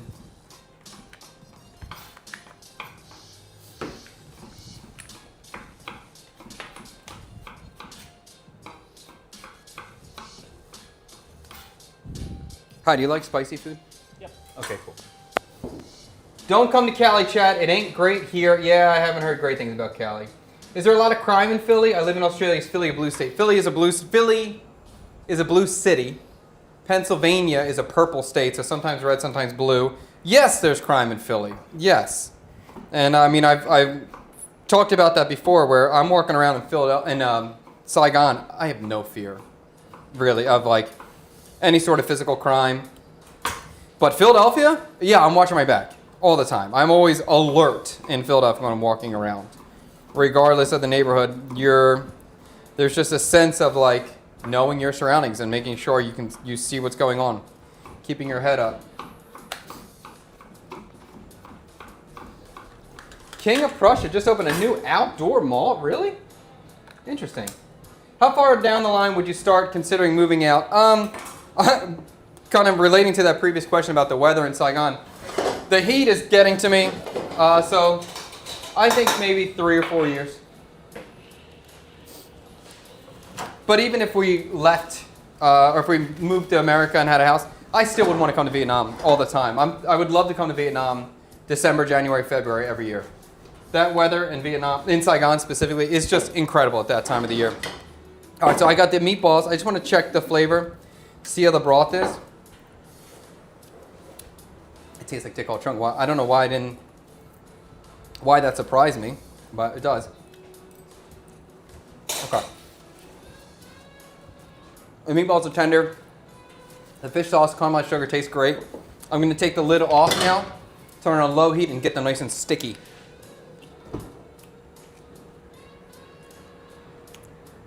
So we're going to reduce the liquid out and get the sugar glazy and coat the meatballs really well. Get rid of the lid.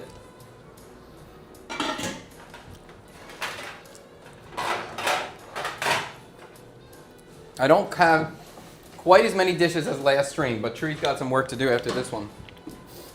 Okay. And I actually...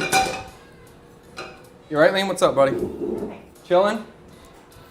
Like a souvlaki. It's gonna be good. It's gonna be good. Yeah, it's gonna be good.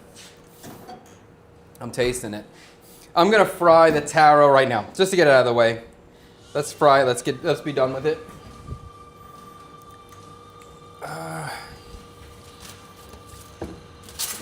Okay.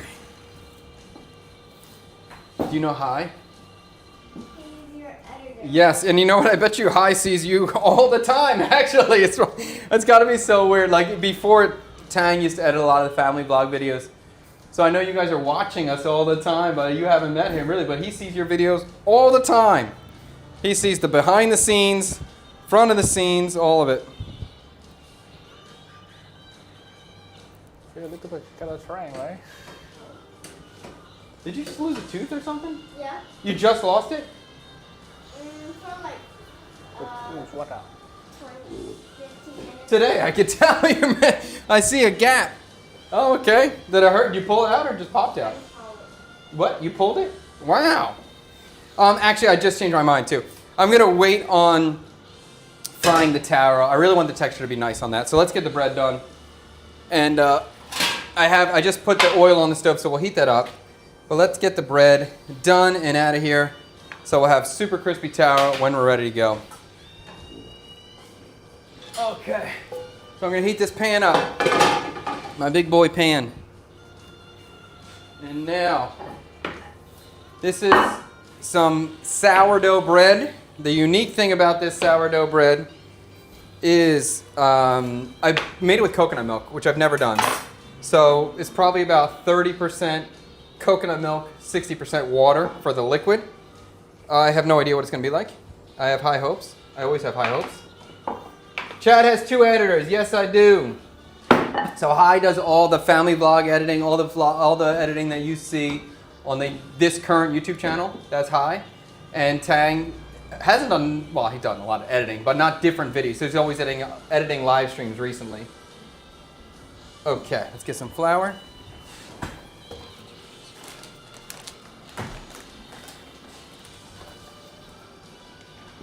Any updates on Little Lily? She's all good. Everything's totally fine. Oh, she's okay? Yeah, she's totally fine. Do you have any reverse culture shock when coming back to the U.S.? Yes, I do. The driving on the highway always freaks me out. How fast we drive a car is very unsettling for me when I first come back to the States. I get used to it within a week or two, but at first, it definitely freaks me out. When we do that car ride home, and I'm like, geez, just slow down a little bit, Dad. Like, oh my God. But he's just going, 65 or 70. He's not doing anything crazy. But I'm pretty nervous. That's definitely one thing. What else is culture shocking? There's definitely more than one. How about Liam? Whenever we go back to America, is there anything you're like, wow, that's scary, or wow, I forgot about that, or? The most thing I had, but I don't know.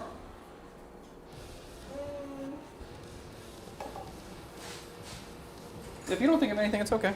I mean, I live in Texas before. Huh? I live in Texas before. Texas? Yeah. Oh, I didn't know that. In Austin. So people say that people in Texas really nice Yeah. until you give them a car. To give them what? A car? A car. Oh, okay. So they drive freaking like reckless. Yeah. And when you go to the highway, Yeah. they have like a speed limit, right? Yeah. But with them, that is a speed down. Yeah. You have to drive fast. Minimum that, yeah. I mean, what the hell? Yeah, the speed is intense. When you the highways are intense in America. And merging on the road and off the road. Did you drive? Yeah. You did. How long did you live there? Around 6 years. Wow. Yeah, I have an internship, so I go there to study. Wow. And I get back to Vietnam. Wow, that's a lot. I don't really have anything scary, but I don't like car sex. Car sick. Yeah, you get car sick. So I'm just trying to make this as thin as possible. I don't want to serve this as a pita where it has a bubble. I want to have it nice and flat, and then we'll just wrap and roll the product. So I really want to go thin on it.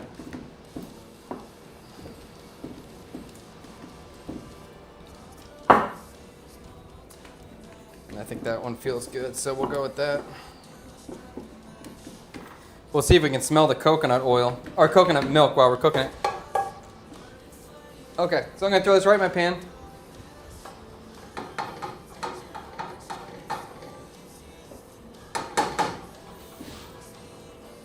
And we'll keep going. Biggest culture in America is air conditioning. No, man, that is no shock. That's an excitement of every second. I go 80 plus on the freeway here in Cali. I think I'm going too slow. Once you get used to it, it's like, you know, when we stayed, I think we were in the States last time for 3 weeks. And by the second week, I was driving 80. And it just felt normal. But at first, it is quite a difference.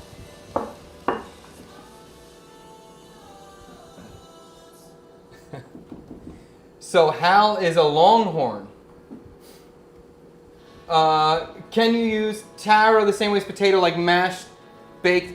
Yes, you can. It doesn't respond exactly the same way. It breaks down faster than a potato would, so when you boil it, it doesn't quite hold its shape as well as a potato. It kind of goes mushy real quick. So you have to be aware of that. Some people, it's very common here, they put taro inside of a hot pot, but they deep fry it first. So it kind of forms a shell. So even though it gets soft and breaks down the middle, the shell kind of holds it all together. So you do have to, it's similar to a potato. It does respond and react differently. So it's good to be aware of that when you're trying to work with it.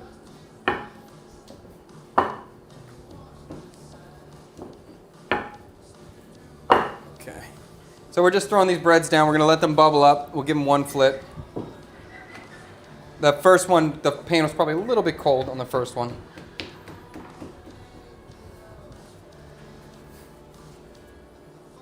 Earthquake in Chile. Okay. Yes, Chad, a colonial solar flare happened the same time. A 6.9 earthquake happened.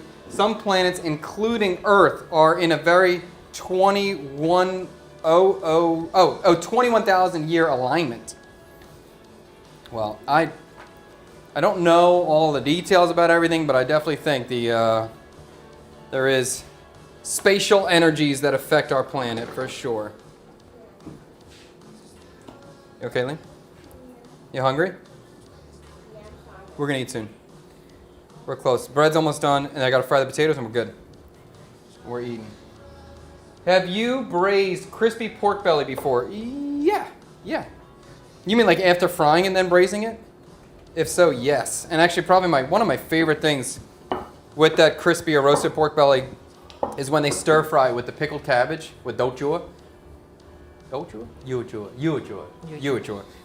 I love that, man. The crispy pork belly, stir fried with yuachua, onion, and tomato. I love that style.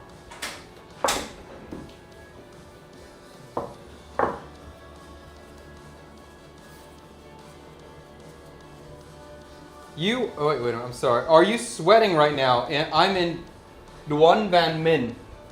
Your friend from, I don't know where that is, Duan Van Minh. Your friend from the northern part of Vietnam, especially Red River Delta region, and I felt the May 18, 2026 close to my area. Okay. Oh, I rolled my dough. Bummer.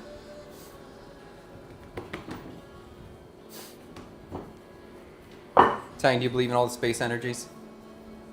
Yeah. You believe in space energies? Sure. Yes.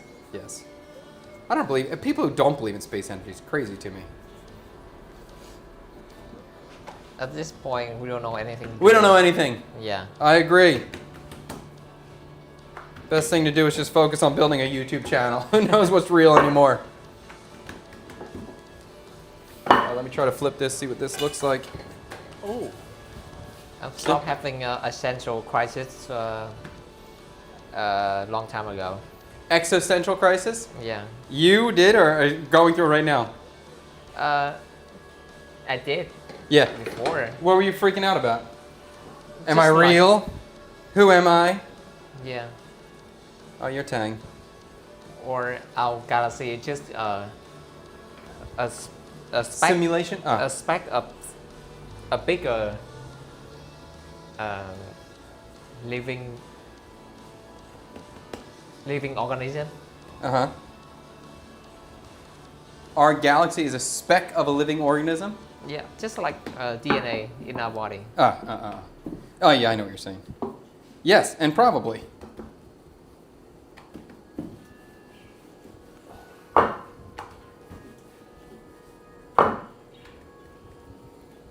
Is there any yeast on there? Yeast, just the sourdough.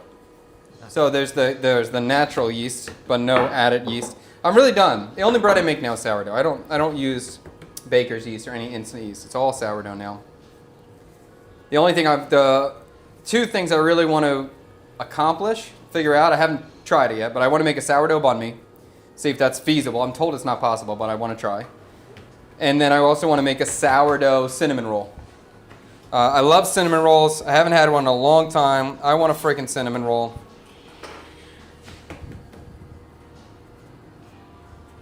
And I think cinnamon rolls are so good, but they're not here yet.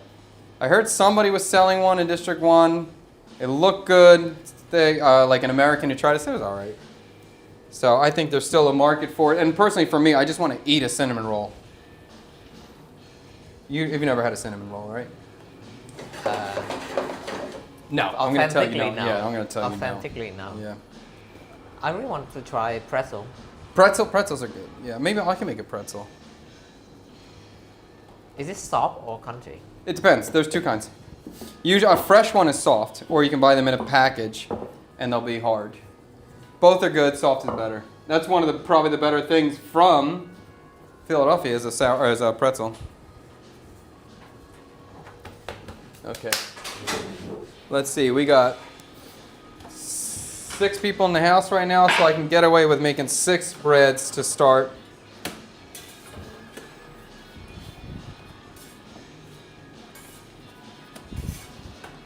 So the pan's getting a nicer temperature now. The bread is charring, but toasting up nicely quickly. Somebody say outdoor boy YouTube channel. The flatbed bread that you do. Or what? Outdoor boy YouTube channel. Outdoor boys. We could just go outdoor and cook the bread out there. We have a little nature area over there. Look from outdoor boy YouTube channel. Oh, for flat dough? Yeah. Or flatbread? You know that guy? I know that guy. I like that guy. I think that guy... When you start shooting videos and you see that outdoor boys guy, you realize how much work he's putting into videos and how hard it is for him to like carry a camera around and try to shoot content, reset up a tripod and get him to dig an igloo and all this stuff. He's working so hard to make that content, even though he's not doing it anymore. But he stopped. He haven't uploaded in 5 months. Yeah. But he puts so much work in. Look at this pita, I love it. Ooh, pita bell.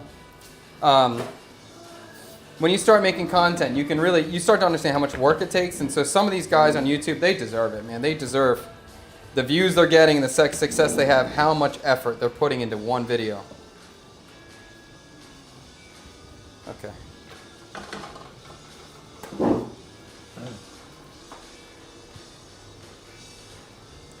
All right, I'm going to do the 6. This is going to be my last one. I'm going to put my board to the side. I have 6 more, but I'm going to make them later.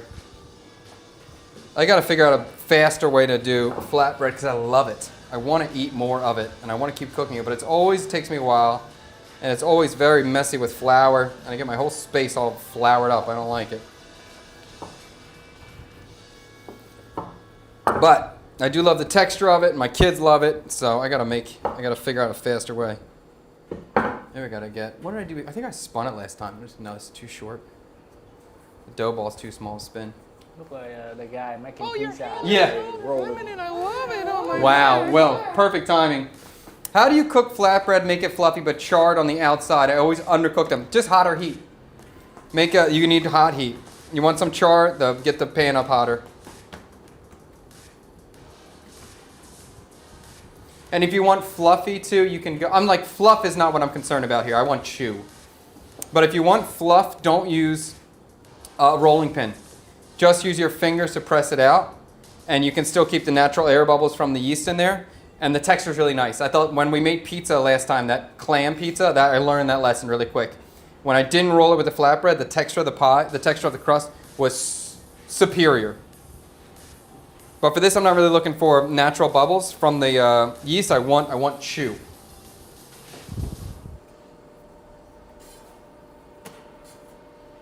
Okay, so let's pull that aside. We'll call that a day for right now. We're gonna fry that taro. We're gonna assemble. We're gonna eat. How many kids I got? 3, 4, 5, 6. I got 6. Okay. We're gonna make it happen.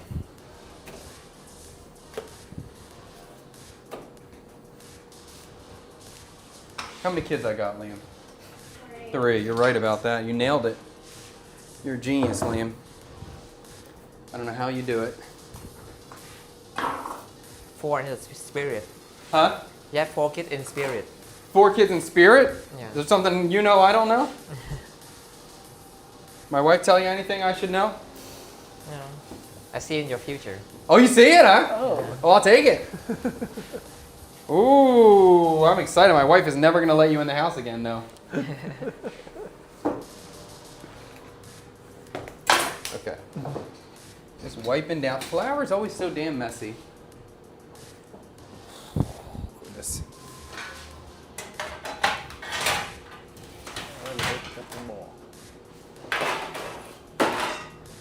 I love my new studio. I just need to have a washing sink close by. I get so many dishes. I hate it. Will it bun me jerk chicken? Not a bad idea. Not a bad idea. He's helping his kid with his YouTube channel, I think. Okay. Do you use any buttermilk in the pita, or is it more like I use coconut milk, which was never did that before. We're gonna see how it works out. So the meatballs the liquid in the meatballs reducing. It's starting to get sticky a little bit more. Tang been watching too much Joe Rogan, heard that. What? With your existential crisis of we're this little speck. Chef, how does your brain neurons communicate? It's the same how the universe exchanges energy. I agree with that. Make Philly pretzels. I think we will. Especially when I hear Tang wants a pretzel. I'm going to make the man a pretzel. We're going to make him a pretzel. It's going to be a sourdough pretzel, though. Pretty impressive too. I think Malbec's got a joke here. What kind of bees make milk? Boobies. I nailed it. I believe that sometimes things happen for a reason. People call it a coincidence. I don't think of it that way. I agree 100%. Just a good tomato mayo sandwich is what I'll be eating during the summertime. Oh my God, that sounds so good. My favorite thing, I used to, that was my grandfather. My grandfather he was a little farmer, and he always grew tomatoes every year, and he would just eat them sometimes you just bite it like an apple, and then he was always white bread tomato mayonnaise sandwich. And I never got that until I got older. Then I started to appreciate it. But my favorite thing was I made pumpernickel bread. Pumpernickel bread, homemade butter. I made butter too. But pumpernickel bread, butter, tomato, and then a little salt. Oh my God, it's amazing. Pumpernickel. I like black bread. I like pumpernickel bread. Pumpernickel is the brown bread or the black bread. That's really dark. You haven't had it much. You've had it a little bit. I don't think you liked it when you were younger. All right, let's fry taro, and we'll put this bad boy together. I think we're looking at a tasty sandwich right now.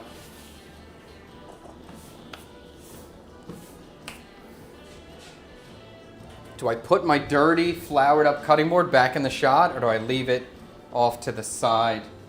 Let's leave it off to the side. Okay, we got our pita. Tang, you want to give us a meatball shot? See how these are getting the liquid's getting reduced. They're getting really dark in color now. They're getting not quite sticky yet. There's still a little bit of liquid in there. Let's see it. And we can taste to see. Okay. The only thing you just got to be concerned about when you reduce down is if it gets over seasoned, but it's not over seasoned at all. It's perfectly fine. So we'll get it all the way down. We'll get it nice and sticky. The only thing I need is some sort of, I can use this. It looks like candy. The meatballs? Yeah. Yes. Yes, I think it's gonna be a banger. Tang, I think it might be rich. Am I rich? We might be rich. This might be it. This might be the one. Hooray! Is that a banh mi gyro? Maybe. You could call it, I mean, you could call this a banh mi. They would call this a banh mi. You would call it banh mi flat? What would you call it? Banh mi tortilla? Flat banh mi. Bánh mì dẹt hả? Banh mi yip, huh? Dẹt. Zet? Dẹt, dẹt, dẹt. Zet. What's that mean? Flat. Flat. Dẹt. Pressed? Banh mi ép? Yeah, bánh mì ép. Banh mi ép, maybe? Banh A mi ép, pressed yeah. bread? You have bánh Huế ép. You Yeah. you have bánh mì ép. Every kind of bread is a banh mi in Vietnam. So it's like, even this whole game of will it banh mi, it's all cheating. It's just, can I make a sandwich? Yes, I can make a sandwich. All right, so I'm gonna get this oil. Not quite there yet, almost. Sourdough bread tastes funky. It has a little sourness to it, that's true. Where was that one? Oh, any leftovers from last stream? Not many. And actually after Fred and Ngop took to the baby at the hospital and they found out the baby's fine, they all came back and had some of that food. So luckily they got to eat it. And we had a few minutes to relax and recover from the stressful event. So most of it was gone after that. Although we had so much sauce. So we do have some sauce in the freezer. How much cleaning versus cooking with chefing? Once you're at the chef level, which doesn't mean anything anymore because everybody calls him a chef no matter what, but in realness, once you're at the chef level, the cleaning goes down dramatically. So, but even the cooking goes down dramatically too. So we're really like the chef level, you're doing paperwork. You're doing paperwork, scheduling, menu development. So there's much less cooking and there's much less cleaning. But like cooking versus cleaning, there's more cooking than cleaning on the chef level. On a cook level, it's probably even. But there's always cleaning. I think Tang is the fourth kid in spirit. No, he ain't the fourth kid in spirit. The camera is foggy. Which one? This one. Oh. What about us chatters sending in our struggle meals and you choosing a few to elevate for a stream? That's not a bad idea. I'm into that. So we did rearrange the whole streaming setup the last 2 days, last 2 streams. And I pretty soon will be streaming most days, breakfast and dinner. So I'm going to have a lot more time. Tang wants to go super close up with our 1080p camera, with our super small sensor. It's not an inch sensor. God. Get out of my ears. What sensor size is that? It's like that sensor is as big as a cell phone. It's crazy. That's probably the cheapest 1080 PTZ you can buy on Amazon. But it looks all right. You're just trying to stream for the first time. It's not bad.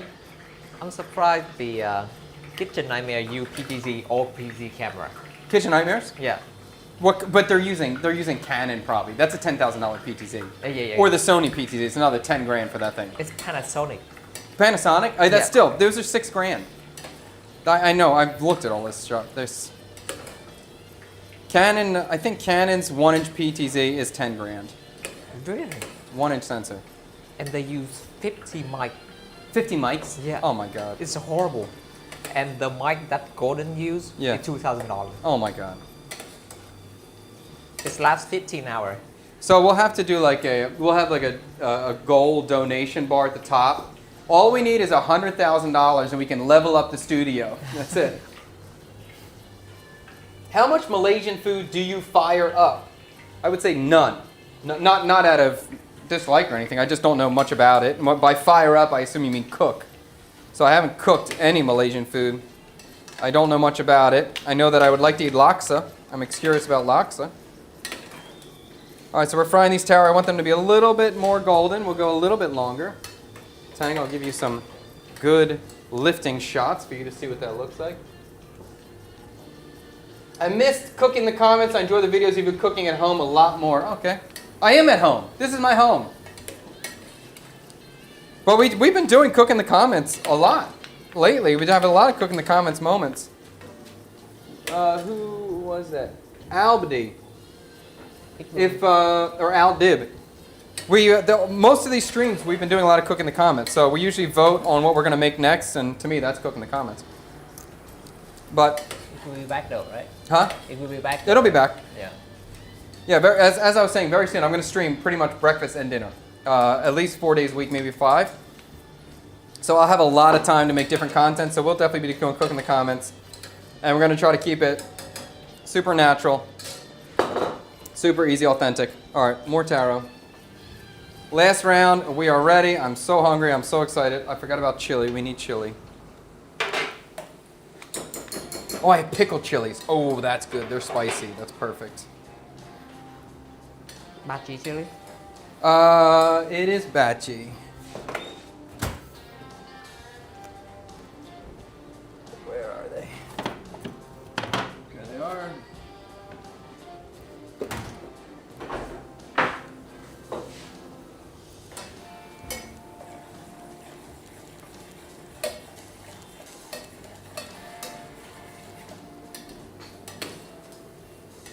Hi, what are you thinking? You excited?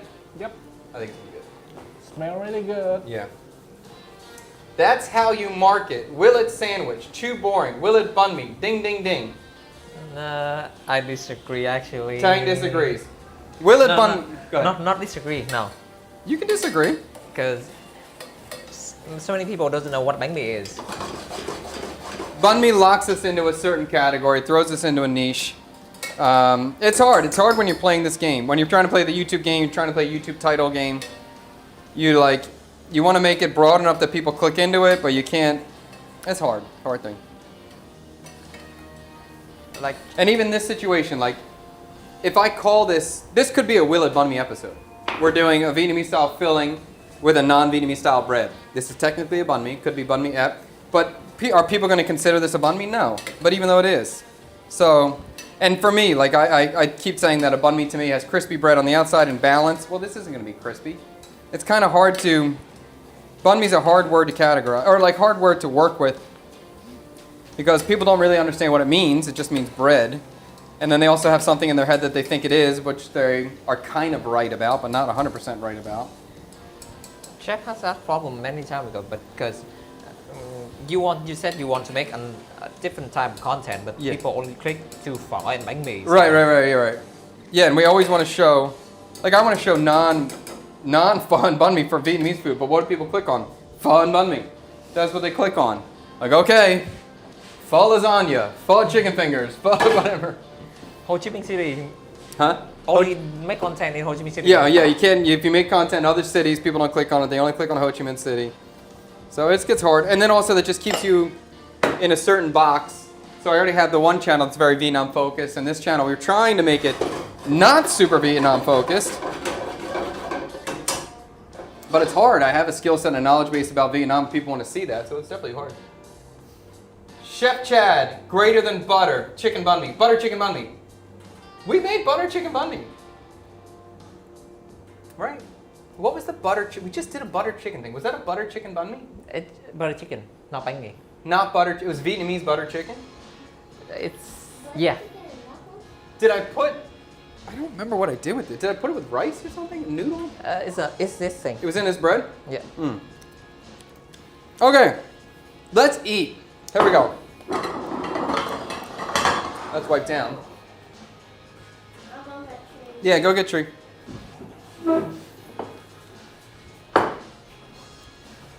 So I'm gonna make these 6. We're gonna eat them, and then I'm gonna make some more bread because I think I'm gonna want a second one. I'll tell you that.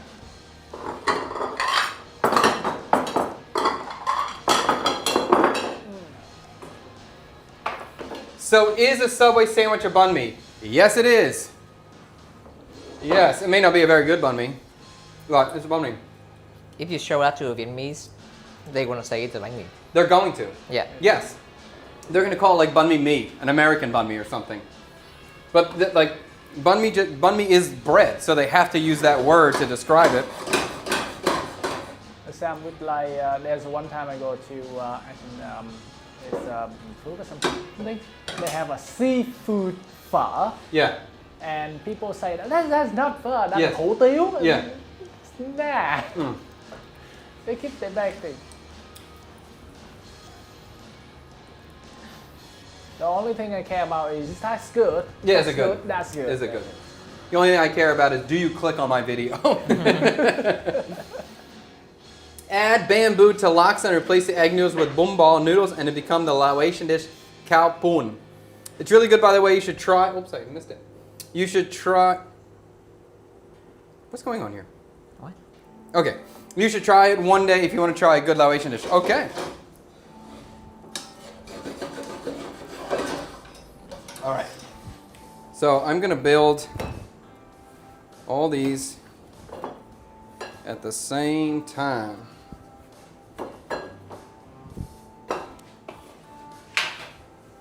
Can I go? Yeah. Building. Here we go. Mom just came back home. Oh, she's going to have to wait. Okay.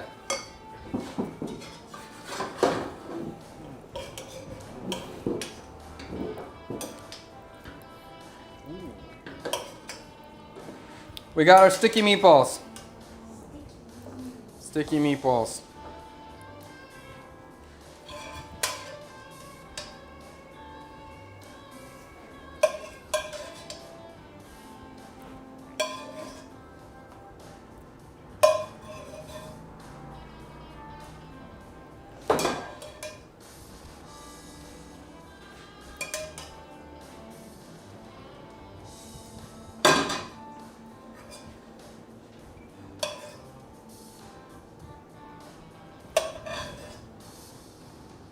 What's the flavor of the meatball?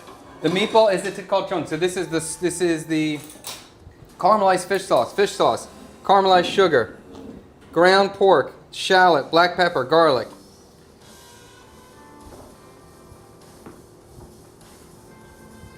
Okay.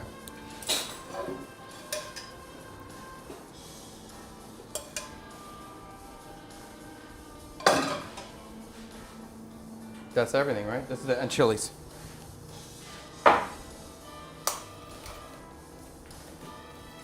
So I've just, these pickled chilies are just with vinegar inside here. A little bit of vinegar. These are not a sweet chili at all. Quite sour. I'm going to go our egg sauce on top. So chunky egg and cilantro mayo.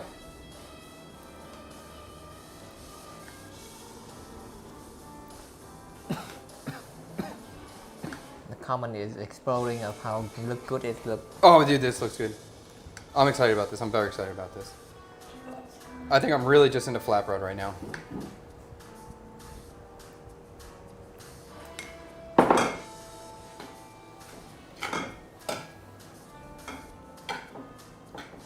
Okay, I'm gonna do the chili next on the adults sandwich. Hi, you like a little heat or you're cool? Anything? A little. A little hurt, okay. All right, so we'll go 2 for you then. Are the pickled chilies very spicy? Yes, Liam. Yes. You want to try it? Liam just got his face blown off yesterday. We went back to Wok of Love, our new favorite restaurant, Yeah. and the medium spicy is not always medium spicy. Not always. Maybe they just added one more chili. Or a lot more chili. Oh my God. The little one, the green one, the small one, always the more spicy. I love that thing now. I love it. I crave that chili now. Before, I didn't like it, and now I just want to eat that chili all the time. I want to bite it. No, that's a little bit too much for me. Too much. I'm going to leave one of these without this. Maybe I'll just put a little tomato for JD, not a lot. Okay. And then we got finally our crispy taro on top. And we're looking at what I think is potentially a banger here. I have very high hopes. This looks beautiful. Bro on the desk looks like a foot. What's a foot? Fruit. No, a foot. Foot. What's this? Foot. Foot. A foot? Foot. It's like Oh, traveling. traveling. With bike. Traveling with a bike? Yeah. Like an adventurer? Yeah, He kind is of. an adventurer. Yes, he is. Okay, bada bang. Thank you. Fold it in half. take a bite. I'm interested. What do we have here? We have what we're calling a Viet souvlaki today, a thich called trung meatball with a chunky, eggy mayo, mustard leaf salad, mustard leaf and garlic oil salad, fried taro, pickled chilies. I'm in. Nobody's coming. You can eat. Go ahead. Go for it. Okay. These people are late. They're not going to get it. I'm eating. Tang, can I eat this thing? Yeah. I'm very excited. I want to eat this so bad. Okay. Mmm. The bread is like a gordita. Yeah, how good. Wow. I can taste the coconut milk in the bread too. A lot, actually. Wow. A lot. Uh-huh. Yeah.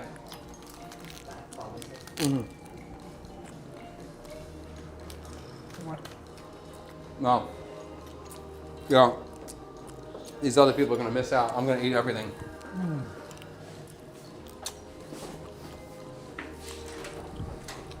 Are you guys coming? You're going to miss it. I'm going to eat it. It's so good. That's so good.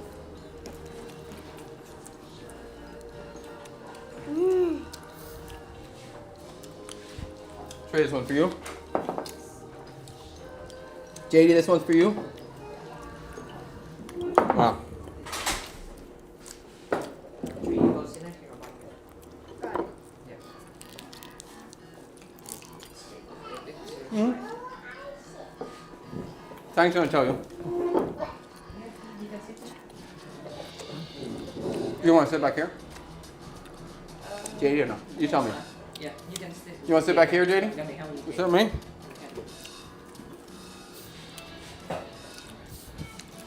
Oh my god. Whoa. Oh my god. We're okay. Everything's fine. Thanks for breaking my equipment. But I broke his computer today, so it's fair. Okay.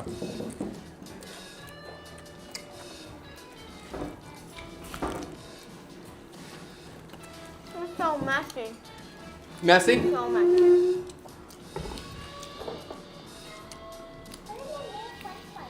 Those are taro. Yeah.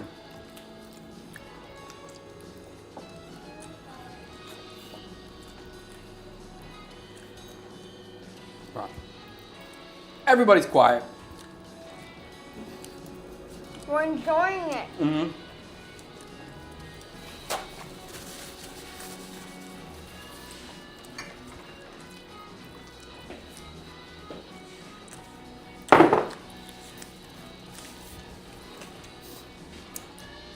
Diane, come back here and try to. Made new measurements for the bread. Okay. Is word of mouth coming back too? There's a word of mouth episode coming up. We're going to keep doing it. Time is not easy to come by right now. What do you think, Girly Pie? Mm-hmm. You want napkin? You guys have any comments? Hi, what do you think? Okay, this is the first time I had this one. Mm-hmm. So This is the first time anyone's had this one. yeah, I mean The this- bread too? Yeah, Yeah. it is. The bread yeah, only is that bread, but with this meat is the first time. Yeah. Delicious. You like it? Yeah, I like it. Crazy. Can you tell us what you like about it, what you don't like about it? Anything that stand out? I think I can hit the more heat of this one. A little more heat? More heat. Okay. Double or triple. Okay. Okay. Guys, what do you think? Good. Cool. Good? Anything else?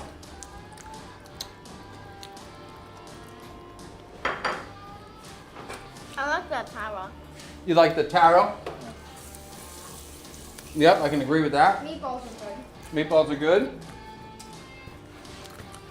I feel like the meatballs are okay. Really?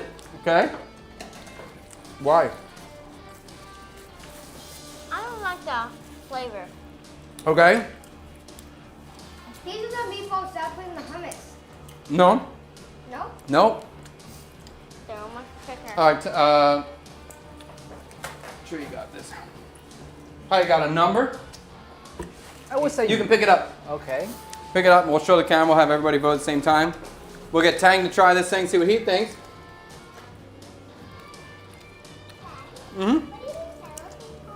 They're called taro strips.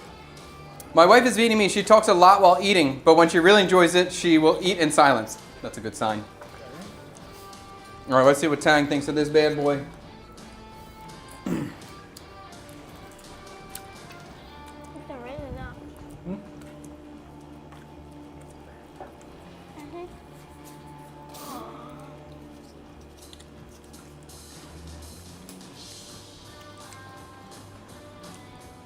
You want to go for it, Hi? What do you got for us? I would say 9.5. 9.5. It's a banger. That's a pretty high score. Trey, Liam, messy hands. We'll let them wait a second. Yeah. JD's just eating the taro strips. I don't have an unlimited amount of taro strips, my love, okay? No, I'm gonna make more sandwiches. I have more bread. I'm eating another one. Once we get off stream, I'm making another one. I gotta make one for the wifey too. They're gonna like it. Tang, any words? It's so good. It's so good. Yeah. It's so good. Liam has now finished it. He's almost has clean hands. JD, you got any words? What do you think? It's delicious. Can you say it again? Delicious. I just want to make sure you're mic'd up, JD, because that was such a cute little delicious.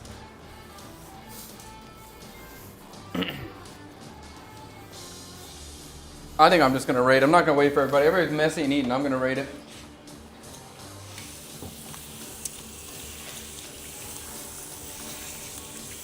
Yeah. Oh, because this is where I eat now. This is just because this is the show. This is where the cameras are pointing and everything. 9.5. It's great. I love it. I love the bread. I like the whole combination. The texture of the meatball is good. It has all the flavor of thicc hot trong, but obviously it's not the same dish, or it doesn't appear to be the same dish, but yet I think it represents it well, flavor-wise. I love the vegetable salad. I think that works out. It's not astringent. It's powerful, potent, a little bit spicy in that wasabi sort of vibe. The egg sauce works. Gives you the egg, gives you the creaminess. The fried tower is a nice little touch on top. Little extra magic to sprinkle on top of it. It's a banger. I can't wait to eat another one. Huh? I do need another one. Yeah, don't worry. There's going to be another round. We'll have another 6 coming. I like this one better. Then, yes, this is Yeah, great. This is great. This is way better. This is great. Yeah. Yeah, the last one was good too, mostly because the bread was just so good. Yeah. And did you taste the coconut in the bread too? Can you get that? Because there's no coconut in there, anything. So if you taste any, well, I guess there's coconut water. But if you get any coconut milk vibes, that's all in the bread. I can get you some water. Can you eat a bite with the meatball, please? Yeah, it's like you dip it in condensed milk. Yeah, I mean, I think the coconut milk flavor is definitely there. I think that part's really cool. Oh, it's nice. Yes. It's subtle, but it's nice. Yes, I will do this again with coconut. I have 6 more portions of the dough already portioned out, but I also have a big old log of this dough still. So I'll make some baguette shapes. This is more of this bread that I need, so I'll make more of it. So I have more of this dough, and I will definitely put coconut milk in again. That worked out super well. You okay, Liam? Yeah. You working on your number there? Yeah, I'm so I'm gonna get you some cold water. What are you at? 9.8. It's great. Yeah, it's a great sandwich. It's really good. I totally agree with that. Sure, you thinking about it? I'm still eating. You're still eating, Liam? I know, Mike. I'll never mind. It's not burger.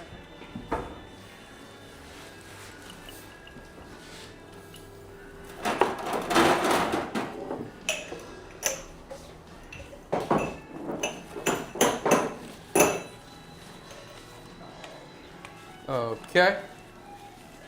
All right, Liam's getting his number together. See what he thinks. He said he didn't like the meatball. I don't know what's going on with him. Maybe he's sick today. His tongue's not working. Something, because this is a banger of a sandwich. But Liam, you give it whatever your number one. I'm just joking around. You give it whatever number you want. You're gonna be rich. That's a 5.9 on camera. Well, it's a 9.5 here. That's the best compliment a chef can receive. Heard that. I'll give it a 9-8. 9-8. An 8-9. No, 9-8. I don't know which way it goes. Or no, it's very hard when you're holding up numbers in the studio with no camera. It's very confusing which way to hold it. So what do you like about it? You said the meatball's not your favorite, so you must like something about it. I love the bread. You love the bread. I love the bread. And the flavor, you like the flavor of it. Okay, great. Anything else? I like the sauce for the meatballs. You like the what? The sauce. The sauce on the meatball. Tree is ready. Egg stuff. Instead of a beauty filter, Chad and team need to reorder the numbers. Reorder the numbers on possible 6 filters so they appear as intended. It's very confusing when you do it. Tree's got a big old score there. What are you counting? Okay, 10 over there. I got 5 words. Go ahead. We're gonna be rich. Oh, I can see Tree counting something. That's what he's counting the words out. And sweet little Princess JD Pie, do you have a number you want to give to this? Are you ready for that? Okay, let's see what you think. If anyone wants to develop, oh, go ahead, I'm sorry. That's your time, JD. That's your time. You got it. It's hard to time her. All right, are you ready now? Tell Tang you're ready. Okay, Tang, now she's ready. Okay. There it is. Oh, a 10.7. Is that a 17 or a 10.7? Or a 10.7. Wow, that's a top score to beat. Nice. I don't know, someone take your 30, remember? So if anybody wants to develop a number filter for us so we can have the numbers as intended, that would be amazing. First, pop up at house content. One of these things. I'm trying to think how I would serve this in a coursed format. I could make a mini one. I could do that. Yeah, Make a little one that's a bread this big and it just has one meatball on the inside. It's just one course. Yeah, I could do that. It could be. This is worth making. Yes. Did you use I think the scrambled small one will eggs be for this? easier to make, to eat. To eat the smaller one? Yeah, so it's just like a small bite. Yeah. Like just finish like that. Yes. And we yeah, one bite. Yeah. So we rather than like a big one like this, Yeah. you can make like a small one. It Yeah. just look like the bánh dày. Do you know that one? Bánh dày. That's one with the cái chả, cái bánh mà kẹp cái chả không? Like banet ram? Bánh dày. Bánh dày. Bánh dày. Yeah. It's not tapioca shell. It's just this small, so you can eat everything in one. What is that? Oh, that thing. Oh, yeah. Bánh dày. I don't think I knew that name there. That's kind of like a chewy mochi ball that just has a piece of sausage in it. It's so simple. Yeah. There's like nothing to it, but it is satisfying, and usually get it at bus stops or quick snacks. But yeah, this could be a course at a pop up, and it really is worth making it. I think everyone would love it. It's really good. So that could be great. When is the emoji super chat coming out? We got to do it. I'll think about it. Thanks. Keep pressuring me. If I don't get that done, please keep putting pressure on me. Anything you want to see, anything I need to update, please continue to put pressure on me. It's hard. There's a lot of things I'm trying to do at one time, and I don't have a lot of staff at all. I have these two gentlemen who take care of all the editing, and then it's really me and my wife a little bit. So I need constant pressure. If I'm missing something slipping through the cracks, I really do appreciate you guys reminding me, and I have no problem about getting reminded. I need it. But yeah, I think this will get made again. This is fantastic. So in conclusion, this was a banger of a sandwich. I love this flatbread style. I love this sort of thin, chewy bread, and we put stuff in the middle of it. I think it works out every time. I'm never unsatisfied with that. Can you just stop ripping pieces? I mean, Mommy's gonna nibble on that one too. I bet you should be happy to eat that. But yeah, I love this so much. I'm absolutely gonna make this again. I will do this again. I'm gonna put coconut milk in my bread again. I'm gonna make another salsa like this again. I think the meatball is a really cool way to serve this. What a precious shot. Oh my God. JD, is there anything you want to tell the world right now? I'm just such a happy girl. No. I'm just so nice. Okay. That's it. We're going to call this stream to an end. I'm going to roll these next 6 breads. Everyone who wants another one will get another one. Thank you so much for watching. If you enjoyed this video, please subscribe to the channel. Give us a comment down below. Keep the chat moving. Comments. Chad, you great. Chad, you suck. I want to eat that. Bicycle. Anything you want to say would be very helpful. And if you're not following us yet on the CKSK page, please do that. All of these streams get edited down and get a shorter version on the new page. So if you don't have time to rewatch the stream, you can see a shortened version. And if you came in the stream midstream and you want to see the whole thing, you can check it out immediately upon the end of this. It'll be available on the Yes Chef with Chad Kupenow page. That's it, I believe. Anything else? You guys have any questions? I'll stay open here for another minute or two if you have anything else. Chad, do you have a restaurant that you recommend with authentic Western food in Saigon that is not a steakhouse? Authentic Western food. Oh, not a steakhouse. I was going to say L'Entrecote. It's not really a steakhouse. It's a French bistro that does steak, so maybe that. If that's not your bag, what would be? I think Soul Kitchen is pretty damn great. District 1. It's Mexican, kind of. Is that Western? No. How about a good Western one? Oh, no district either. Bax is the best burger in District 7. Crust or Buns is the best burger in District 2. And I think Crust has a new one in District 1. I'm sorry. What is it? What did I just say? Buns. I think Buns has a new one in District 1 for burgers if you're interested in that. What other Western? The best Western I've had is in Da Nang and Hoi An. It's called Bikini Bottom. That's the best. Bikini Bottom. Bikini Bottom's amazing. That was the best. Bikini Bottom. They had the burgers, chicken sandwiches. Like, that's top tier in terms of their... Oh, The Weekend is a good spot. The Weekend in District 2. Oh, The Weekend. Yeah, Weekend's a good spot. That's a cool, hip, brunch sort of spot. Nothing else is coming really quick to my mind. I feel bad about this. Yes, baby. Yes, they didn't have a Krabby Patty, but they had amazing chicken sandwiches. They had amazing chicken sandwiches. King Poutine, thank you very much for that. King Poutine is top tier for poutine. If you want poutine, that's amazing. Best poutine. And they also have great fried chicken there as well. King Poutine is top. Thank you for that reminder. Another one. Society Cafe and Dining. Very good food as well. It's kind of fusion-y, Western with some Asian flavors. And crap, what was the one we had? There's one in District 3. We had like a frozen coconut snow for a dessert. I'm drawing a blank on the name. That was a really good spot too. This is a little fusion-y as well. A little bit of Asian flavor in there. And that's it. I can't think of anything else. There's more. There's absolutely... Oh! Lune, I believe it is. Lune. Upscale tasting menu French restaurant. Quite good. Quite good. And they do have a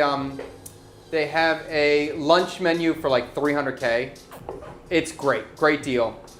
Lune is great for lunch. If the budget's an issue, go for lunch. If budget's not an issue, go for dinner. It's great food. And I'll give you one more. Acuna. If you're looking for a top tier, Acuna is like $5 million a person, $200 a person.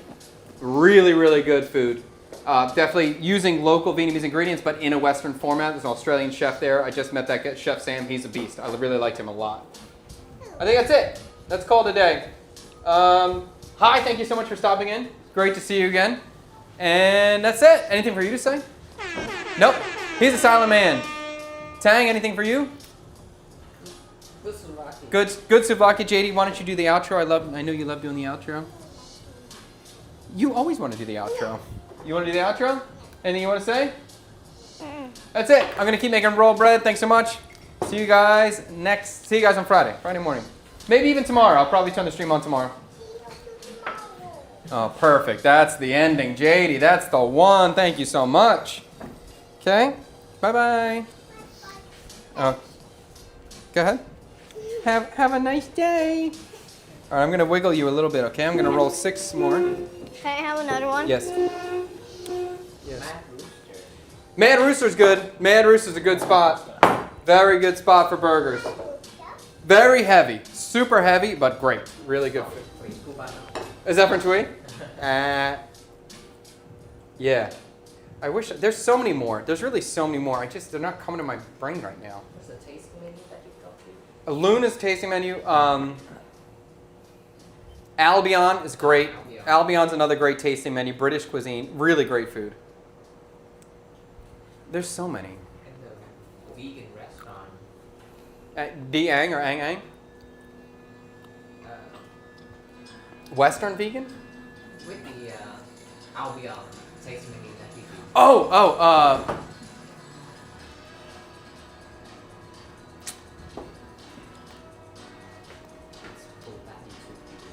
Crap.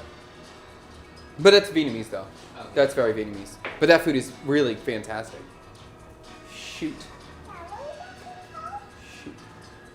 Just because there's two different restaurants. He has a vegan one in Saigon, and then he has a meat one in Hanoi. But that guy's great too. Damn it! I wish I remembered that spot. That's anyway. I'll get it later. Okay, let's roll the next. Get out of my flour, lady. Get out of my flour, lady. Get out of my flour, lady. Okay. Okay. Why? Because we want to eat, girl. I want another one. We got more to eat. You're full. You Yeah. took that bread and didn't eat the meatballs, you lady girl. You ate a bite of the meatball, and you took... JD, can you tell Mommy? See if Mommy wants one. I'm sure she does. Imagine she doesn't. She does. Okay. Here you go.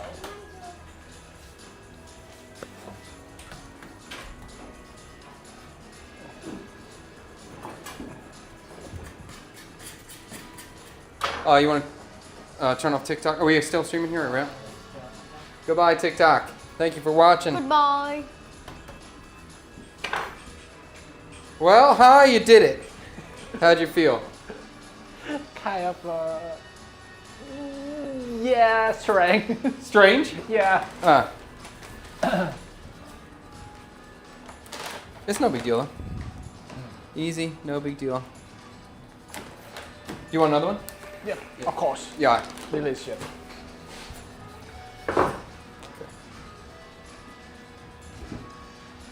Chapter.